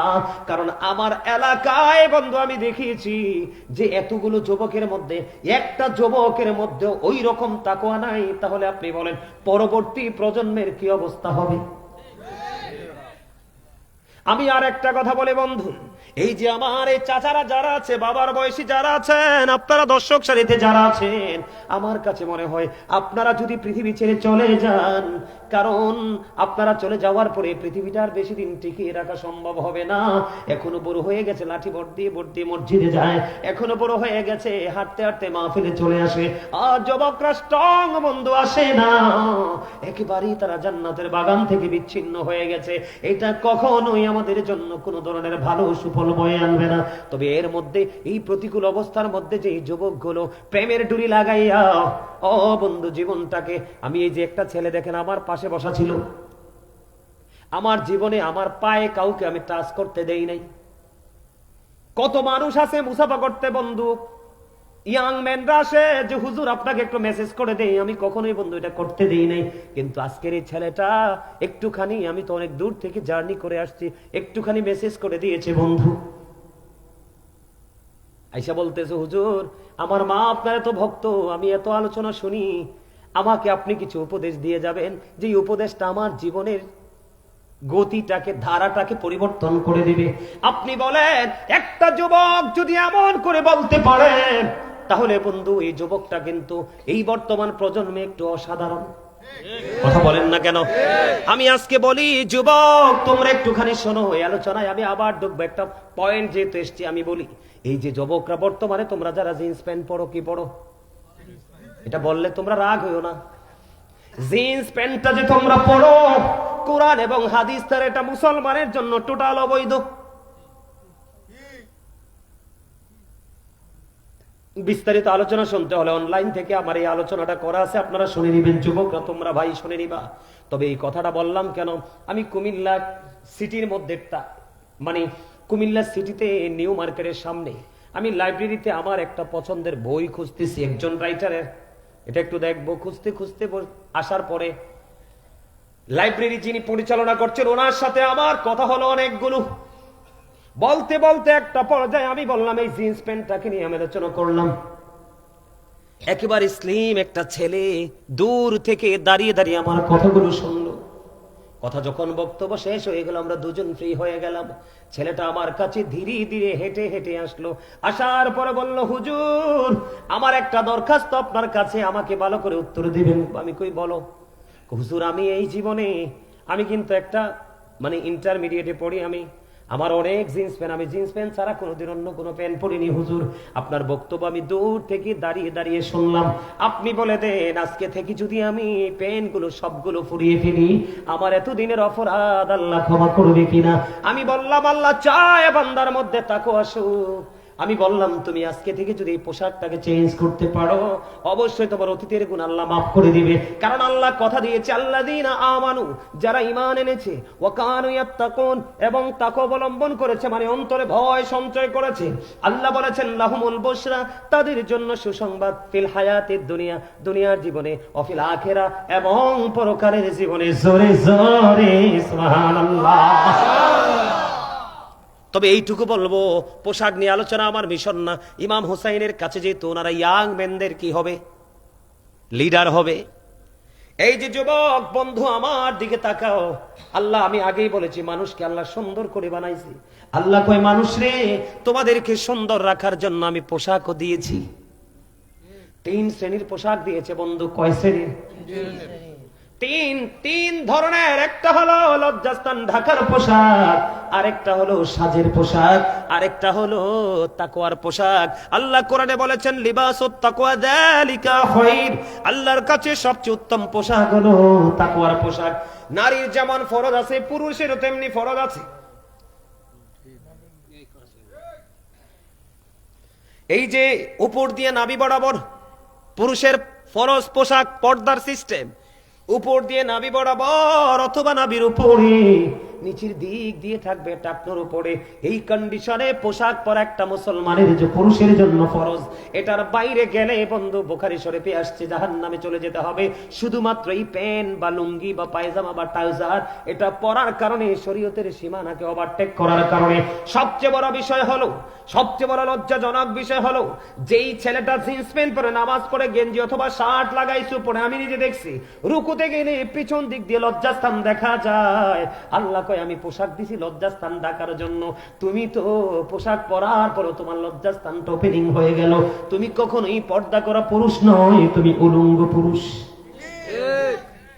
সেই জায়গাটা নিয়ে আলোচনা করলে আপনারা চিন্তায় যারা বিবেকবান, আপনারা আতঙ্কিত হয়ে যাবেন, ভয় পেয়ে যাবেন। বলো হুজুর এই বুঝি ধর্মের সিস্টেম গো, এই বুঝি কোরআন হাদিসের বিধান, আমরা এর থেকে কত দূরে, কেমন করে আমরা সফলতা অর্জন করব? অনেক লম্বা ঘটনায় পোশাক নিয়ে নারী পুরুষের আলোচনা আছে, ওখান থেকে শুনবেন। সেই দিকে আমি যাই না। ইমাম হাসান হুসাইনও তো যুবক ছিল রে, আমরাও তো যুবক। ওরা কি করেছে, আমরা কি করছি? কেমন করে তাদেরকে আমরা নেতা হিসাবে পাবো? নেতা কিন্তু তখনই তার প্রজার দিকে, তার সহকর্মীর দিকে তাকায়, যেই প্রজা তার কথা মতো চলে, যেই সহকর্মী তার কথা মতো চলে। কথা বলেন না কেন? বন্ধু বলতে চেয়েছিলাম, ইমাম হাসান হুসাইন দুই ভাই বন্ধু হাতের লেখা লিখলেন। হাতের লেখা লিখতে লিখতে দুই ভাই বন্ধু হাতের লেখা নিয়ে নবীজির কাছে গেলেন। নানা গো বলে দাও না কার লেখা বেশি সুন্দর। নবীজি বললেন তোমার বাবার কাছে যাও। বাবা হযরতে আলীর কাছে চলে গেল রে। আলীর কাছে যাওয়ার পরে আলী ডাক দিয়ে বললেন, ছোট্ট করে বলছি আমার অনেক আলোচনা বাকি বন্ধুরে আমার। এবার আলী বললেন তোমার মায়ের কাছে যাও। বন্ধু খেয়াল করবে ইমাম হাসান হুসাইনের মর্যাদা, তাদের ভালোবাসা কতটুকু। এবার কি করলেন, মা খাতুনে জান্নাত ফাতেমার কাছে চলে গেলেন। যাওয়ার পরে বন্ধু এবার কিনে কি করলেন, মা ফাতেমা ডাক দিয়ে বললেন, বাবা বাবা গো আমার কাছে খেয়াল করেন। মা ফাতেমা ডেকে ডেকে বলছে, বাবা গো আমার কাছে 7টা মতি আছে। কয়টা? আমার কাছে 7টা মতি আছে গো। তোমরা যে যত বেশি কুরাতে পারবে তোমরা তত বেশি সুন্দর লেখা, যে যত বেশি কুরাবে তত বেশি সুন্দর বলে বিবেচিত হবে। এদিক দিয়ে মা ফাতেমা ফয়সালা দিলেন দুই ভাইকে। আল্লাহ রাব্বুল আলামিন এবার জিব্রাইলকে ডেকে বলে, যা জিব্রাইল জলদি চলে যা, ওই ফাতেমার বাড়ি চলে যাও। ফাতেমার বাড়ি চলে যাও। ফাতেমার বাড়ি চলে আসলেন জিব্রাইল। দেখেন তাদের দুই ভাইয়ের সম্মান মর্যাদা। এবার মা ফাতেমা একটু একটু করে মুতি নিক্ষেপ করতে শুরু করলো। 3টা করে 6টা দুই ভাই কুড়িয়ে নিল। আর বাকি আছে কয়টা? একটা বাকি আছে বন্ধু। আমার আল্লাহ জিব্রাইলকে ডাক দিয়ে বলে, জিব্রাইল ফাতেমা যখন মতিটা নিক্ষেপ করবে তখন তুমি এটাকে 2টা টুকরা করে দুই ভাইয়ের ভাগে দিয়ে দিও। মা ফাতেমা মতিটা নিক্ষেপ করতে দেরি রে, অটোমেটিক্যালি মতিটা 2টা টুকরা হয়ে দুই ভাইয়ের ভাগে বন্ধু চলে গেল। আর দুই ভাইয়ের ভাগে যখন চলে গেল মা ফাতেমা ফয়সালা দিল, বাবা কারো লেখা বেশি কারো লেখা কম এমনটি নয়, তোমরা দুই ভাইয়ের হাতের লেখাই সমান সুন্দর। জোরে জোরে বলুন না সুবহানাল্লাহ। বন্ধু শুধু এমনটি নয় রে, ও বন্ধু হৃদয়ের জানালা খুলে তোমরা সহ, ও বিংরাব গ্রামের আমার ভাই আমার বাবা গো, মা বোনদেরকে বলছি গো, তোমরা কত প্রতিশ্রুতি দাও সন্তানকে, কিন্তু প্রতিশ্রুতি শেষ পর্যন্ত রাখতে পারো না। আর মা ফাতেমা এবং তার সন্তান কত দামি রে। ছোট্ট ছেলে হুসাইন খেলতে রওনা দিয়েছে। একদিন খেলতে যাওয়ার সময় মা ফাতেমার গলা জড়িয়ে ধরলেন। গলা জড়িয়ে ধরে ডেকে ডেকে বলছেন, মা গো আজকে খেলতে যাব, খেলা শেষ করে আসার পরে আমাকে আপেল খাওয়াতে হবে। মা ফাতেমা হুট করে বলে ফেললেন, বাবা বাবা গো যাও তুমি খেলা শেষ করে আসো, আমি মা কথা দিলাম খেলা শেষ করে আসার পরে আমি তোমাকে আপেল খাওয়াবো। এবার বন্ধু মা ফাতেমা ইমাম হুসাইনকে প্রতিশ্রুতি দিয়ে দিলেন, চলে গেল। কিন্তু ইমাম হুসাইন যখন চলে গেল প্রস্থান করলো, প্রস্থান করার পরে মা ফাতেমার মধ্যে হঠাৎ করে একটা চিন্তা চলে আসলো, আমি যে আমার কলিজার টুকরা হুসাইনকে বলে দিলাম খেলা শেষ করে আসলে আপেল দিব রে, আমি আপেল দিব কোত্থেকে, কারণ মদিনার কোথাও তো আপেল নাই। জোরে জোরে কন্যা আল্লাহু আকবার।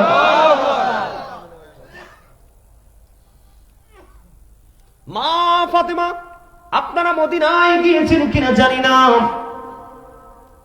আপনারা দেখেছেন নিশ্চয়ই যারা মদিনায় গিয়েছেন, মক্কাতুল মুকাররমা মদিনাতুল মুনাওয়ারায় যারা গিয়েছেন, নবীজির রওজা মোবারক থেকে মা ফাতেমার ঘর কিন্তু বেশি দূরে না। আমি নিজের চোখে দেখে এসেছি রে বন্ধু, নিজের চোখে দেখেছি আর আপন মনে বিচরণ করেছি। এই বুঝি ফাতেমার বাড়ি, এই বুঝি এই জায়গা, বুঝি ফাতেমার বসার স্থান। দৌড়ে চলে গেলেন মা ফাতেমা, বন্ধু ঘেমে গেলেন, ললাটের মধ্যে ঘাম দেখা যায়। নবীজির দরবারে যখন চলে গেল, নবীজি মা খাতুনে জান্নাত ফাতেমাকে দেখে বন্ধু দাঁড়িয়ে গেলেন। নবীজির বসার জায়গার মধ্যে মা ফাতেমাকে বসতে দিলেন। মা ফাতেমাকে দেখে বললেন, মা আপনার ললাটে কেন ঘাম দেখা যায়, পেরেশান মনে হয় কেন গো মা? বাবা বাবা গো আপনার কলিজার টুকরা হুসাইন বলেছে আমি তাকে আফিল দিতে আমি কথা দিয়েছি বাবা, তাকে আমি আফিল দিব, কিন্তু বাবা গো কেমন করে আফিল দিব, মদিনার কোথাও তো আফিল নাই। বাবা এবং মেয়ের মধ্যে বন্ধু আলাপ আলোচনা চলতেছে, ঠিক এই আলোচনার মধ্যেই জিবরাইল জান্নাতি আপেল নিয়ে নবীর দরবারে এসে হাজির। জোরে জোরে বলুন না সুবহানাল্লাহ। জান্নাতি আপেল বন্ধু, কিতাব প্রমাণ করেছে আপেলটা দেখতে দুনিয়ার আপেলের মতোই, রংটাও ছিল দুনিয়ার আপেলের মতো, আকারটাও ছিল দুনিয়ার আপেলের মতো, কিন্তু স্বাদ দুনিয়ার আপেলের মতো ছিল না। দেখেন তাদের ভালোবাসা, তাদের মর্যাদা, তাদের সম্মান কত বেশি রে। এবার কি করলেন? জিব্রাইল বললেন, ইয়া রাসূলুল্লাহ, ইয়া হাবিবাল্লাহ, নবী গো, আমার কি লাগবে? 2টা বাটি লাগবে, একটা চাকু লাগবে। 2টা বাটি। মা ফাতেমা জলদি করে চলে গেলেন বন্ধু মায়েশার গড়ে, ওখান থেকে গিয়ে 2টা বাটি আনলেন, একটা চাকু আনলেন। খেয়াল করবেন এবার কি করলেন?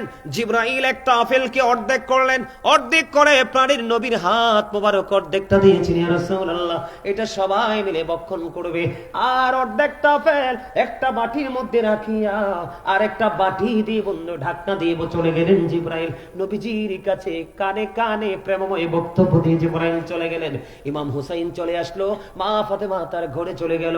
মা ফাতেমা আসার পরে ইমাম হুসাইনকে যখন আপেল দিল, ইমাম হুসাইন এবার আপেলকে আশ্চর্য হয়ে গেল। মা মা গো, আমার জীবনে কোনোদিন এমন মজার আপেল আমি ভক্ষণ করিনি। মা গো, কোথা থেকে তুমি আপেল এনেছো? এখন থেকে প্রতিদিন আমাকে আপেল দিতে হবে। জোরে জোরে সুবহানাল্লাহ। মা ফাতেমা একটা ডাক দিয়ে বললেন, বাবা বাবা গো, এই আপেল তো আমি ব্যবস্থা করিনি, তোমার নানার কাছে চলে এসেছে আপেল জান্নাত থেকে। এবার দৌড়ে চলে গেল নানার কাছে। নানা, এই আপেল এত মজার, এতদিন কেন দাওনি? এখন থেকে প্রতিদিন আমাকে মজার আপেল দিতে হবে। জোরে জোরে কন্যা সুবহানাল্লাহ। নবীজি বললেন, নানা গো, তোমার প্রতিদিনের আপেলের ব্যবস্থা হয়ে যাবে। ও বন্ধু, সবচেয়ে বড় মজার কথা হলো রে, ওই যে বলেছি জিব্রাইল আমার নবীজির সাথে প্রেমময় বক্তব্য দিয়ে গেছেন। তিনি বন্ধু বলে গেছেন, এই অর্ধাংশ যে আপেল বাটির মধ্যে রেখে দিয়েছে, এটা প্রতিদিন একবার করে ঢাকনা সরাবো।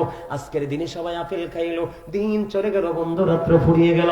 সকাল যখন হলো, সময় মতো মা খাতুনে জান্নাত ফাতেমা ওই বাটিটা সরাইয়া দেখে বন্ধু, ওই অর্ধাংশ আপেল পুরো আস্তা হয়ে আছে। জোরে জোরে বলেন না সুবহানাল্লাহ। আর জোরে জোরে বলেন না সুবহানাল্লাহ। আপেল রাখছে কি? এবার দেখলেন পুরো আপেলটা গোটা হয়ে আছে। জিব্রাইল রাসূলকে বলে গেছে, ইয়া রাসূলুল্লাহ, এই দিক দিয়ে প্রতিদিন একবার করে ডাকটা সরাবে, এই দিক দিয়ে আপেলটা গোটা হয়ে থাকবে, অর্ধেকটা কেটে আপনারা সবাই খাবেন। আর যেমন করে আমি অর্ধেকটা বাটির মধ্যে রেখে রেখেছি গো, এই অর্ধেকটা প্রতিদিন ঢাকনা সরাবেন। বন্ধু, আজকের দিন চলে গেল, আপেল কিন্তু একটাই। আজকে যে খাইছে ওই মজা, ওই যেদিন পরের দিন খাইলেন দেখে পরের দিন এই রকম না, পরের দিন ভিন্ন রকমের স্বাদ। জোরে জোরে সুবহানাল্লাহ। এবার আবার কি করলেন? মা খাতুনে জান্নাত ফাতেমা আজকে আবার অর্ধাংশ বন্ধু একটা বাটির মধ্যে রেখে দিলেন। ঢাইকা যখন রেখে দিল, আবার বন্ধু দিন চলে গেল, রাত্র চলে গেল। পরের দিন যখন দিন শুরু হলো, মা ফাতেমা আবার ঢাকনাটা সরাইয়া দেখে পুরো আপেল যাওয়ার রাস্তা হয়ে আছে। জোরে বলেন আল্লাহু আকবার। আল্লাহু আকবার। আবার মা ফাতেমা বন্ধু অর্ধেকটা কাটলেন আর অর্ধেকটা ঢেকে রেখে দিলেন। এমনি করে করে বন্ধু আজকে আপেল খাইলেন। গত 2 দিনের মতো নয়, আজকে আপেলের স্বাদ ও পুরো ব্যতিক্রম। এমনি করে করে 2 বছর কিতাব প্রমাণ করেছে বন্ধু, 2 বছর আপেলের ঢাকনা সরাইলে গোটা, আপেলের ঢাকনা সরাইলে বন্ধু আস্থা হয়ে যায়। এমনি করে করে 2 বছর পর্যন্ত ঢাকনা সরালো। ঢাকনা সরানোর পরে দেখলেন আপেলটা পুরো গোটা হয়ে আছে। 2 বছর পরে বন্ধু আপেলটা অদৃশ্য হয়ে যায়। জোরে জোরে সুবহানাল্লাহ। ইমাম হুসাইনের দাম এমন, আমার নবীজি মসজিদের মধ্যে খুতবা দিতেছিলেন বন্ধু, এমন সবাই দেখলেন ছোট্ট হুসাইন 2 ভাই হেলে দুলে আসতেছে। আমাদের খুতবা দেওয়ার গুরুত্ব, এই ইমাম হুসাইন কে আল্লাহ এত বেশি ভালোবাসে, চাইবা মাত্র দিতে বন্ধু দেরি হয় না। এই ইমাম হুসাইন 61 হিজরিতে বন্ধু কারবালায় ইয়াজিদ বাহিনীর তাণ্ডবে শিকার হয়ে শহীদ হয়েছে। কেন শহীদ হয়েছে? জীবন দিয়ে দিয়েছে বন্ধু, শাহাদাত বরণ করেছে। কিন্তু তিনি বন্ধু মিথ্যার কাছে তিনি মাথাটা নিচু করে দেন। ইমাম হুসাইন ওনার সঙ্গীদেরকে ডেকে ডেকে বলেছিলেন, তোমরা সবাই চলে যাও আপন আপন গন্তব্যে, আপন পরিবারের কাছে তোমরা সবাই চলে যাও। ইয়াজিদ এবং তার বাহিনীর টার্গেট হলাম আমি হুসাইন। আমাকে শহীদ করতে পারলে রে তার কলিজা ঠান্ডা হয়ে যাবে। ইমাম হুসাইনের সঙ্গীরা ডেকে ডেকে বলেছিল, ও আলী মোকাম, ও রাসূলের কলিজার টুকরা, আজকে যদি আমরা সবাই মিলে যদি দুশমনের সামনে ছেড়ে দিয়ে চলে যাই গো, কাল হাসরের দিন প্রাণের নবীকে কেমন করে এই মুখটা দেখাবো। জোরে জোরে কন্যা আল্লাহু আকবার। বন্ধু, এমন প্রেম ছিল ইমাম হাসান হুসাইনের প্রতি। বন্ধু, আমি সর্বশেষ আপনাদেরকে মর্মান্তিক একটা জায়গায় নিয়ে যাব। ইমাম আমার নবীজি যখন পৃথিবী ছেড়ে বন্ধু চলে যাবে, পৃথিবী থেকে যখন চলে যাবে, উম্মে সালমাকে একটা মুষ্টি মাটি দিয়ে চলে গিয়েছিলেন। আমার নবীজি যাওয়ার আগে উম্মে সালমাকে এক মুষ্টি মাটি দিয়েছিলেন। উম্মে সালমারে, এই মাটিগুলো তুমি যত্ন করে রেখে দাও, যেদিন দেখবা এই মাটিগুলো রক্তে লাল হয়ে গেছে রে, ওই দিন মনে করবা আমার কলিজার টুকরা শাহাদাত বরণ করেছে। জোরে জোরে কন্যা নাউজুবিল্লাহ, একবার বলেন সুবহানাল্লাহ। বন্ধু, নাউজুবিল্লাহ বলেছে এই কারণে, কারণ আমার নবীজি যে ভবিষ্যৎবাণীটা করে গেছেন, এইটা নবীর দুশমন নবীর বাগানকে হরণ করে নিয়ে যাবে। সুবহানাল্লাহ বললাম এই কারণে আল্লাহ রাব্বুল আলামিন আল্লাহর প্রিয় হাবিবকে এমন মর্যাদা দিয়েছে বন্ধু, তিনি পৃথিবী থেকে চলে যাওয়ার আগে স্ট্রেট ভাবে আপনাকে আমাকে এই তথ্যটা জানিয়ে গেছে। ধীরে ধীরে উম্মে সালমা মাটিগুলো বন্ধু যত্ন করে রেখে দিল। 61 হিজরিতে উম্মে সালমা এই মাটিগুলো চাইয়া দেখলো রক্তে লাল হয়ে আছে। যেই নবী না হলে কোনো কিছু হতো না, এই নবীর কলিজার টুকরা জান্নাতের সরদার বন্ধু ঘোষণা প্রাপ্ত। দুনিয়ায় থাকতে জেনেছে ওই নবীর কলিজার টুকরার জন্য ফারিদ ফুরাত নদীর পানি বন্ধু বরাদ্দ বন্ধ ছিল। তাদেরকে পানি খাইতে দেয়নি, পানি ইউজ করতে বন্ধু দেয়নি। বেঈমান কাফের মুশরিকেরা বন্ধু সেই পানি ইউজ করেছেন, কিন্তু রাসূলের কলিজার টুকরাকে বন্ধু ফুরাত নদীর পানি সবকিছু বন্ধ করে দিয়েছে।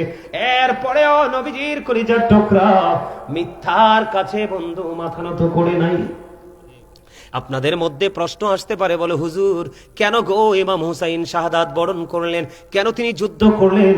আমি আপনাকে বলি, ইয়াজিদের উপদেষ্টা যিনি ছিলেন, ইয়াজিদের উপদেষ্টার নাম ছিল বন্ধু শারজুন বিন মানসুর রুমি, যিনি ছিলেন একজন ইহুদি। দিনের বেলাতেই বানর নাচাতো, রাতের বেলা মদের আসর বসি অসৎ নারীদের কিনে বন্ধু নাচ গান নষ্ট কাজ করতো। জোরে জোরে কন্যা নাউজুবিল্লাহ। এমন একজন মানুষকে সাপোর্ট দিতে পারেনি। তার চরিত্রের যদি আমি বলি বন্ধু, 61 হিজরিতে কারবালা হলো, 63 হিজরিতে বন্ধু জিলহজ মাসের 3 দিন, কত 3 দিন হাররার ঘটনা ঘটিয়েছে 63 হিজরিতে। মসজিদে নববীর মধ্যে আজান দিতে দেয়নি, নামাজ পড়তে দেয়নি, ঘোড়ার বন্ধু আস্তাবল বানিয়েছিল। জোরে জোরে কন্যা নাউজুবিল্লাহ। ইয়াজিদ বাহিনীর চরিত্র তো নষ্ট ছিল রে। আমি প্রায় সময় বলি ইয়াজিদ ইজ ক্যারেক্টারলেস, চরিত্রহীন। এতটাই বন্ধু চরিত্রহীন ছিল। 1000-এরও বেশি মহিলা ইয়াজিদ বাহিনীর তাণ্ডবে 63 হিজরিতে বন্ধু অবৈধ সন্তান প্রসব করেছে। জোরে কন্যা নাউজুবিল্লাহ। 700-র বেশি সাহাবীকে অতর্কিতভাবে হত্যা করেছে। 10,000-এরও বেশি মদিনার নাগরিককে বন্ধু হত্যা করেছে। ওই জিলহজের চাঁদের ওই 3 দিন মদ খাওয়া, জুয়া খেলা, গাঁজা খাওয়া, বন্ধ নারীদেরকে নিয়ে জিনা ব্যভিচারে লিপ্ত হওয়া, ইয়াজিদ বাহিনী সব কিছু বন্ধ বৈধ বলে ঘোষণা দিয়েছিল। এমন চরিত্রহীন মানুষকে কেউ নেতা মানতে পারে? আমরাও তো মানবো না। নবীজির কলিজার টুকরা কেমন করে মানবে? দেখেন, ওনারা সত্যকে প্রতিষ্ঠিত করার জন্য, নবীজির কলিজার টুকরাদেরকে বাঁচানোর জন্য ওরা এমন ভাবে বন্ধু যুদ্ধ করেছিল, মাত্র 72 জন সঙ্গী নিয়ে। আমি যদি আপনাকে বলি বন্ধু, যুদ্ধ করতে করতে করতে করতে করতে করতে বন্ধু সর্বশেষে সবগুলো একক যুদ্ধ করতে করতে বন্ধু বন্ধু ইমাম হুসাইনের পালা চলে আসলো। বন্ধুরে আমার, ইমাম হুসাইন এমন অবস্থা হলো রে, নিজের সন্তান, নিজের ভাই হযরতে হাসান রাদিয়াল্লাহু তাআলা আনহুর সন্তান হযরতে কাসিম রাদিয়াল্লাহু তাআলা আনহু একজন একজন করে বন্ধু শহীদ হয়ে গেল। তবে ইমাম হুসাইনের যে সন্তান আলী আকবর, বন্ধু তিনি কি করলেন? যুদ্ধ যখন শুরু করলেন, এমন পরিস্থিতি হয়েছিল যুদ্ধের ময়দানে যুদ্ধ করতে করতে আর কলিজা মানে না, কলিজা ফেটে যাচ্ছে রে, এত উত্তপ্ত ছিল বন্ধু ওই পরিবেশটা, বালুকণাগুলো বন্ধু রৌদ্রের এত বেশি তীব্রতা ছিল। ইমাম হুসাইনের কাছে আলী আকবর চলে আসলো। আয়েশা বলে, বাবা বাবা গো, আমাকে একটা ফোঁটা পানি দাও, আমি তাদের উপর ইয়াজিদ বাহিনীর উপর হায়দারি আক্রমণ চালাবো। এবার ইমাম হুসাইন কি করলেন? ওনার শুষ্ক জিহ্বাটা বন্ধ বের করে দিলেন। শুষ্ক জিহ্বাটা বের করে দিয়ে বললেন, বাবা গো, আমার কাছেও তো পানি নাই রে, আমি কেমন করে তোমাকে পানি পান করাবো? বাবা, আমি যখন ক্লান্ত হয়ে যেতাম, আমি যখন পেরেশান হয়ে যেতাম, পানির যখন তৃষ্ণা লাগতো, আমি আমার নানার কাছে যখন বলতাম, আমার নানা তার পবিত্র নূরানী জিহ্বা মোবারক বের করে দিত। আমি হুসাইন ওই জিহ্বাটা চষে চষে আত্মার প্রশান্তি নিয়েছি। জোরে জোরে কন্যা সুবহানাল্লাহ। এবার আলী আকবরকে একটা ডাক দিয়ে বললেন, বন্ধু, কারবালার ইতিহাস যতবার পড়েছি, একটা বারো বন্ধু চোখের পানি ধরে রাখতে পারিনি। এই বুঝি ইতিহাস, এই বুঝি শিক্ষা। যেই নবী সারা জীবন আমাদের জন্য কাঁদলো রে, যেই নবীর কলিজার টুকরা আমাদের জন্য জীবন কুরবানি করে দিল, আজকে আমরা তাদেরকে নিয়ে কথা বলতে দ্বিধা করি না। কথা বলেন না কেন? সাধারণ মানুষ বললে বন্ধু মেনে নেওয়া যায় রে। মসজিদের মিম্বরে দাঁড়াইয়া, ঈদগার মিম্বরে দাঁড়াইয়া, এইরকম স্টেজে দাঁড়াইয়া দাঁড়াইয়া বসে বসে নবীজিকে ছোট করে কথা বলে, আপনারা বলেন এটা কখনোই কি মেনে নেওয়া যায়? আমি আপনাদেরকে বলি বন্ধু, নবীজিকে জবান দ্বারা, অন্তর দ্বারা, সমর্থন দ্বারা, যেই কোনো ভাবে নবীজিকে যদি আপনি নিচু করেন, হ্যাঁ করেন, আপনার ঈমান তো থাকবে না, আপনি যেন কুফরি করে ফেলেছেন। অত্যন্ত গভীর ভাবে চিন্তা করবেন বন্ধু। এবার কি করলো আলী আকবর? আলী আকবরের দিকে নবীজির কলিজার টুকরা আলী মুকাম ইমাম হুসাইন রাদিয়াল্লাহু তাআলা আনহু জিহ্বাটা বের করে দিল। এবার আলী আকবর শুষ্ক জিহ্বাটা চুষে নিল। শুষ্ক জিহ্বা চুষে কোনো লাভ নাই রে। ও বন্ধু, আমাদের কলিজার টুকরা জান্নাতে আমাদের যিনি রিসিপশনে থাকবে, ওই ইমাম হুসাইন, ওনার জিহ্বাটাও বন্ধু শুষ্ক হয়ে আছে। তাদের পানির কোনো তৃষ্ণা নাই, পানি খাওয়ার মতো কোনো, পানি পান করার মতো কোনো চিন্তাও তাদের নাই। তাদের চিন্তা হলো সত্যকে প্রতিষ্ঠিত করার জন্য সত্যের পক্ষ থেকে লড়াই করে কেমন করে শহীদ হবে। বলে হুজুর এটা কেমন করে জানলেন? ইমাম হুসাইন 61 হিজরিতে বন্ধু ইমাম হুসাইনের বোন যখন এসে ডেকে ডেকে বলল, ভাইজান আপনি কি প্রস্তুতি নিয়েছেন? এবার ইমাম হুসাইন একটা ডাক দিয়ে বলল, বোন রে, আমি এই মুহূর্তে আমার একটু তন্দ্রা আসছিল, তন্দ্রাচ্ছন্ন যখন আমি হয়েছি, তখন আমার প্রাণে নবীর সাথে আমার নানার সাথে দিদার হয়েছে। তোমার দিদার হয়েছে কি গো? আমার নানা বলেছে, ওরে আমার কলিজার টুকরা হুসাইন, কিছুক্ষণের মধ্যে তোমার আমার সাথে দিদার হবে। এতে বোঝা যায় বোন, আমার শহীদের সময় খুবই কাছে। জোরে জোরে বলুন আল্লাহু আকবার। আমি শাহাদাত বরণ করব। ইয়াজিদ বাহিনী তাবুর চারপাশে ওত পেতে বসে আছে রে। বন্ধু আলী আকবর চলে গেল, শুষ্ক বাবার শুষ্ক জিহ্বা চুষে বন্ধু আলী আকবর চলে গেল, যুদ্ধের ময়দানে শহীদ হলো। বাবা বলে একটা ডাক দিল, ইমাম হুসাইন যুদ্ধের ময়দানে যাইয়া দেখে রে, বন্ধু তীর তার এমন ভাবে বুকে বিঁধেছে, টানটা দিতে দেরি রে, ওই কারবালার ময়দানে রক্তের বন্যা যেন বয়ে গেল বন্ধু। এবার নিজের কলিজার টুকরা, প্রাণের সন্তান, জান্নাতের বন্ধু, যার বাবা জান্নাতের সরদার, এবার বন্ধু কাঁধে করে তাবুর দিকে আনলো।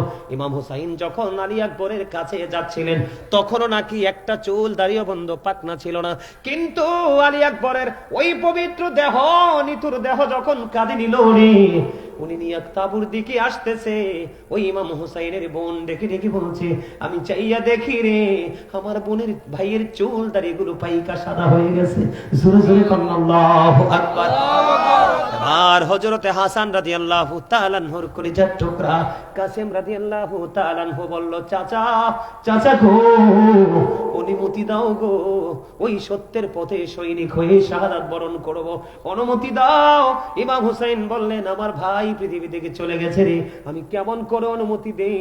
এবার কাসেম রাদিয়াল্লাহু তাআলা আনহু ডেকে ডেকে বললেন, চাচা গো, না করো না, অনুমতি দাও না, আমি যুদ্ধের ময়দানে যেতে চাই বন্ধু। যুদ্ধের ময়দানে চলে গেলেন, যুদ্ধ করতে করতে কাসেম শহীদ হয়ে গেল।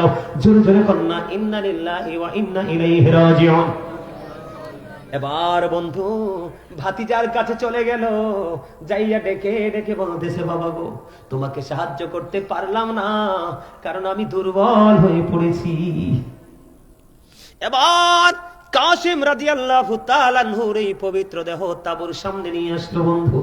এবার নিজেই কেমন করে শাহাদাত বরণ করবে বন্ধু, এই চিন্তা তার ব্রেইনে কাজ করতেছে।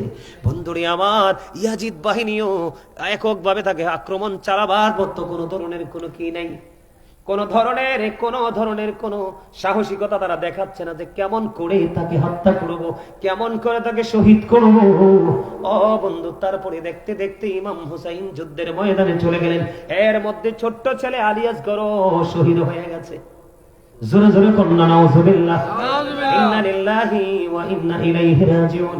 এবার কি করলেন ইমাম হুসাইন রাদিয়াল্লাহু তাআলা আনহু? যুদ্ধের ময়দানে চলে গেল। যুদ্ধের ময়দানে যখন বন্ধু চলে গেল, চলে যাওয়ার পরে চার পাশ দিয়ে ইয়াজিদ বাহিনী বন্ধু চলে আসলো, আক্রমণ করলো।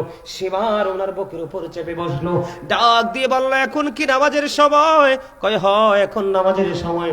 কয় জীবনের শেষ সেজদাটুকু আল্লাহকে দিয়ে শহীদ হব। সুবহানাল্লাহ বলেন না? একদিকে নিজেই সত্যের জন্য জীবন দিতে প্রস্তুত, আরেকদিকে শহীদ হয়ে যাবে, কিছুক্ষণের মধ্যে পৃথিবী থেকে চলে যাবে, কিন্তু নামাজ ছাড়ে না। কিন্তু আপনার আমার মধ্যে আমরা যারা আছি, ইচ্ছে করে আজান দিলে ঘোরাঘুরি করছি, কিন্তু নামাজ পড়ছি না। ইমাম হুসাইনকে পাওয়া যাবে? এবার অনুমতি দিলেন, ইমাম হুসাইন নামাজ শেষ করলো। শেষ করার পরে বন্ধু সীমার বুকের উপর চেপে বসলো। সীমার যখন বুকের উপর চেপে বসলো রে, এবার সীমারকে ইমাম হুসাইন একটা ডাক দিয়ে বলল, সীমার, তোমার বুকের জামাটা একটু আমাকে খুলে দেখাও। এবার সীমার তার বুকটাকে বন্ধু ফাঁকা করে দিল, ওপেন করে দিল। এবার সীমারের নিচের দিকে তাকাইয়া দেখলো ইমাম হুসাইন, সীমারের বুকের মধ্যে সাদা সাদা শ্বেত চিহ্ন দেখা যায়। আমাদের মধ্যে অনেক মানুষ দেখেন না, শরীরে বিভিন্ন জায়গায় সাদা হয়ে যায়, দেখছেন না? এটাকে বাংলাদেশে আমরা বলি শ্বেত রোগ। হাদিস শরীফের ভাষায় এটাকে কুষ্ঠ রোগ বা দবল রোগ বলা হয়। এবার বন্ধু কি করলো, যখন সীমার কি করলো, বুকের জামা খুললো, ইমাম হুসাইন একটা ডাক দিয়ে বলল, সীমার রে, তুই বুঝি সেই বদকিসমত রে, আমার নানা আমাকে বলে গিয়েছে, ও হুসাইন তুমি জেনে রাখো, সাদা সাদা দাগের কিছু কুকুর আমার এই সাজানো বাগানকে হরণ করে নিয়ে যাবে রে। তুই বুঝি সেই বদকিসমত, আমার নানা বলে গিয়েছেন যে তোমাকে শহীদ করবে, তার মধ্যে সাদা সাদা সে চিহ্ন দেখা যাবে। আমি সেই চিহ্ন দেখেছি রে শিবন, তোর মতো হতভাগা, তোর মতো কপাল পোড়া, তোর মতো বদকিসমত আর কেউ হতে পারে না। বন্ধু এবার কি করলেন, দেখতে দেখতে ইমাম হুসাইন রাদিয়াল্লাহু তাআলা আনহুর এই দেহ থেকে মাথাটাকে আলাদা করে দিল। বন্ধু আমি আপনাদেরকে বলে রাখি, ইয়াজিদ মনে করেছিল ইমাম হুসাইনকে বন্ধু শহীদ করলে অনেক বড় সমাধান হবে। তিনি মনে করছে অনেক বড় জোর, তিনি বন্ধু অনেক লং সময় তিনি রাজত্ব করতে পারবে। কিন্তু কিতাব খুলে দেখলাম ইমাম হুসাইনকে শহীদ করার পরে ইয়াজিদ মাত্র 2 বছর 8 মাস, মতান্তরে 3 বছর 8 মাস মাত্র পৃথিবীতে ছিল। আপনারা বলেন এটাকে হায়াত বলে? এটাকে জীবন বলে? ইমাম হুসাইন এবং সঙ্গীরা যখন শাহাদাত বরণ করেছিল, ও বন্ধু এমন অবস্থা হয়েছিল, তারা ইমাম হুসাইনের শহীদের পরে ইয়াজিদ বাহিনী একটা বন্ধু কি করতে পারে নাই।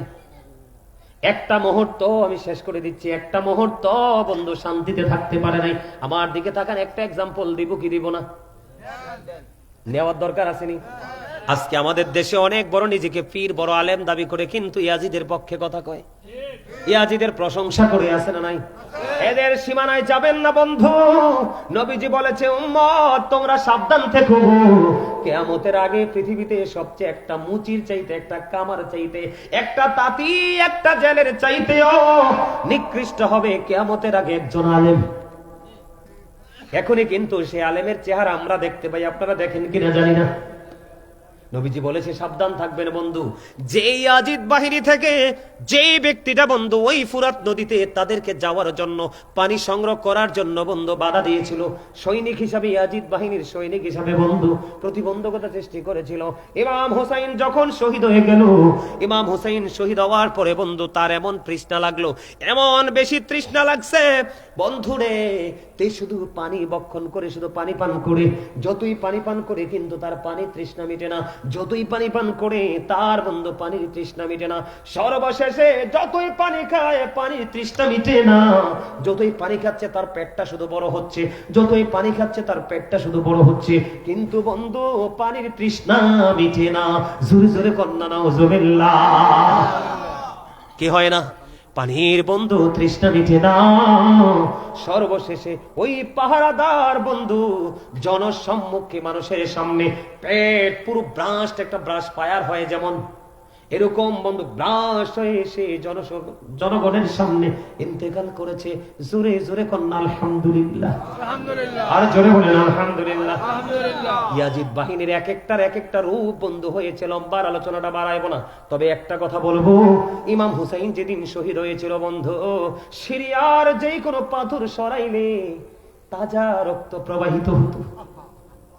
সূর্য এমন ভাবে সূর্য গ্রহণ হয়েছিল, মনে হয়েছিল গোটা পৃথিবী অন্ধকার হয়ে গেছিল, মনে হয়েছিল যেন এখনই কিয়ামত কায়েম হয়ে যাবে। জিনেরা পর্যন্ত উচ্চ আওয়াজে ক্রন্দন করেছিল রে। ইমাম হুসাইন যখন বন্ধু শাহাদাত বরণ করেছিল বন্ধু, এমন অবস্থা হয়েছে, আকাশ কেঁদেছে, বাতাস কেঁদেছে, জমিন কেঁদেছে বন্ধু, আসমান কেঁদেছে, কেঁদেছে স্বয়ং আমার আল্লাহ। জোরে জোরে কন্যা আল্লাহু আকবার। ইমাম হুসাইন শাহাদাত বরণ করার পরে বন্ধু দেখেন, এবার ইয়াজিদ বাহিনী ইয়াজিদের বাড়ির দিকে রওনা হলো। খেয়াল করবেন, ইয়াজিদের বাড়ির দিকে রওনা হলো ইমাম হুসাইনের পবিত্র মাথাটা নিয়ে। এবার যখন রওনা হলো, যাইতে যাইতে যাইতে যাইতে বন্ধু হঠাৎ রাত্র হয়ে গেল, সন্ধ্যা হয়ে গেল, সূর্য তার আপন গন্তব্যে লুকিয়ে গেল। ও বন্ধু, ওই তখনকার আকাশ থেকে তিনি হারিয়ে গেল। এবার অন্ধকার যখন হলো, ওই ইয়াজিদ বাহিনী রাস্তার ধারে একটা তাবু ঘেরলো। তাবু যখন গেড়েছিল যেখানে, ওই পাশেই বন্ধু পাহাড়ের চূড়ায় ছিল এক খ্রিস্টান পাদ্রী। তিনি শুনতে পাইলেন যে রাসূলের কলিজার টুকরাকে শহীদ করে ফেলেছে হুসাইনকে। এবার ওই খ্রিস্টান পাদ্রী সহ্য করতে পারে নাই। এবার খ্রিস্টান পাদ্রী খবর পেয়ে দৌড়ে চলে আসলো, তাঁবুর মধ্যে এসে ডেকে ডেকে বলল, তোমরা কে রে? ও তোমাদের কাছে আমি আজকে রাত্রের জন্য একটু অনুরোধ করবো। কয় অনুরোধটা কি? কয় অনুরোধ হলো, নবীজির কলিজার টুকরা হুসাইনের এই পবিত্র মাথাটা শুধু আমাকে আজকের একটা রাত্রির জন্য দিবা। সকালবেলা আমি তোমাদের কাছে মাথাটা আবার হস্তান্তর করব, তার বিনিময়ে পাবে তোমরা 10,000 দিরহাম। এবার কি করলেন ইয়াজিদ বাহিনী?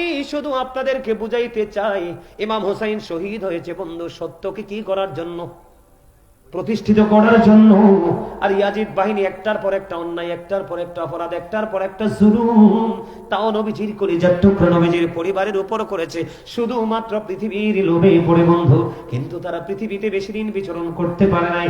এবার ওই খ্রিস্টান পাদ্রী যখন বলল, ইমাম হুসাইনের মাথাটা আমাকে দিয়ে দাও, একটা রাত্রির জন্য 10,000 দিরহাম দিব। এবার তারা রাজি হয়ে গেলেন। 10,000 দিরহাম দিয়ে বন্ধু মাথাটা নিয়ে গেল। দেখেন বন্ধু, ইয়াজিদ কিন্তু তার বাহিনী মুসলমান ছিল। কি ছিল? তারা কিন্তু বেঈমান কাফের মুশরিক ছিল না বন্ধু। ইয়াজিদের বাবা ছিলেন বন্ধু নবীজির একজন প্রিয় সাহাবী আমির মুয়াবিয়া।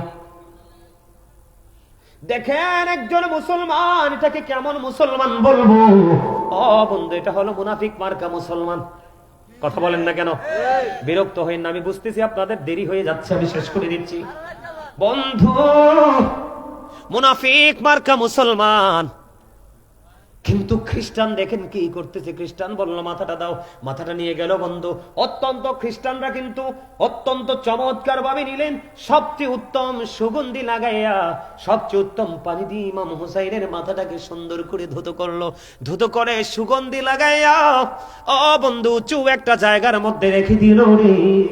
এবার সারাটা রাত ওই খ্রিস্টান ইমাম হুসাইনের মাথার দিকে তাকায়া তাকায়া কান্দে আর বলে, আহারে ইয়াজিদ বাহিনী, তোদের মধ্যে কি এমন লোভ জাগলো রে, নবীর কলিজার টুকরাকে পর্যন্ত শহীদ করতে দ্বিধা করলি না। আহারে বদকিসমত, কি হবে তোদের উপায়? এবার খ্রিস্টান পাদ্রী বলল, আমি মাথাটা নিয়ে গেলাম, সুন্দর করে ধৌত করে উঁচু জায়গায় রাখলাম। সারাটা রাত আমি ওই নুরানি চেহারার দিকে তাকাইলাম। ওই চেহারার দিকে তাকাইয়া থাকতে থাকতে দেখলাম সাদা একটা জ্বলন্ত নূরের টুকরা আমি দেখতে পাইলাম ওই ইমাম হুসাইনের মাথার চারপাশে তওয়াফ করতেছে। জোরে জোরে বলুন না সুবহানাল্লাহ। আমার মনে হয় এই নূর আর কেহ নয়, এই নূর হলো আপনার আমার প্রাণের নবী। নবীজি আসতে পারে কি পারে না? সম্মানিত উপস্থিতি, আর এক্সপ্লেইন করার কোনো সুযোগ নেই। যার আবার যদি কখনো কোথাও ফেস টু ফেস দেখা হয়, আবার আপনারা যদি চান, যদি আবার কখনো দেখা হয় কোথাও, পুরো ইতিহাস তুলে ধরবো, কারবালা শুরু হলো কোত্থেকে শেষ পর্যন্ত। আজকের মতো এখানে বিদায়। আপনাদের হয়তো মাহফিলটা আজকের, আমার কিন্তু কন্টিনিউ প্রোগ্রাম করতে হয়। আপনারা যেমন প্রত্যাশায় ছিলেন, কেউ না কেউ তো 2-4 জন হইলেও তো আমাকে মহব্বত করেন, আছেন না মন, যে হুজুর আসবে, হুজুরের আলোচনা একটু শুনবো আগামীকালকে।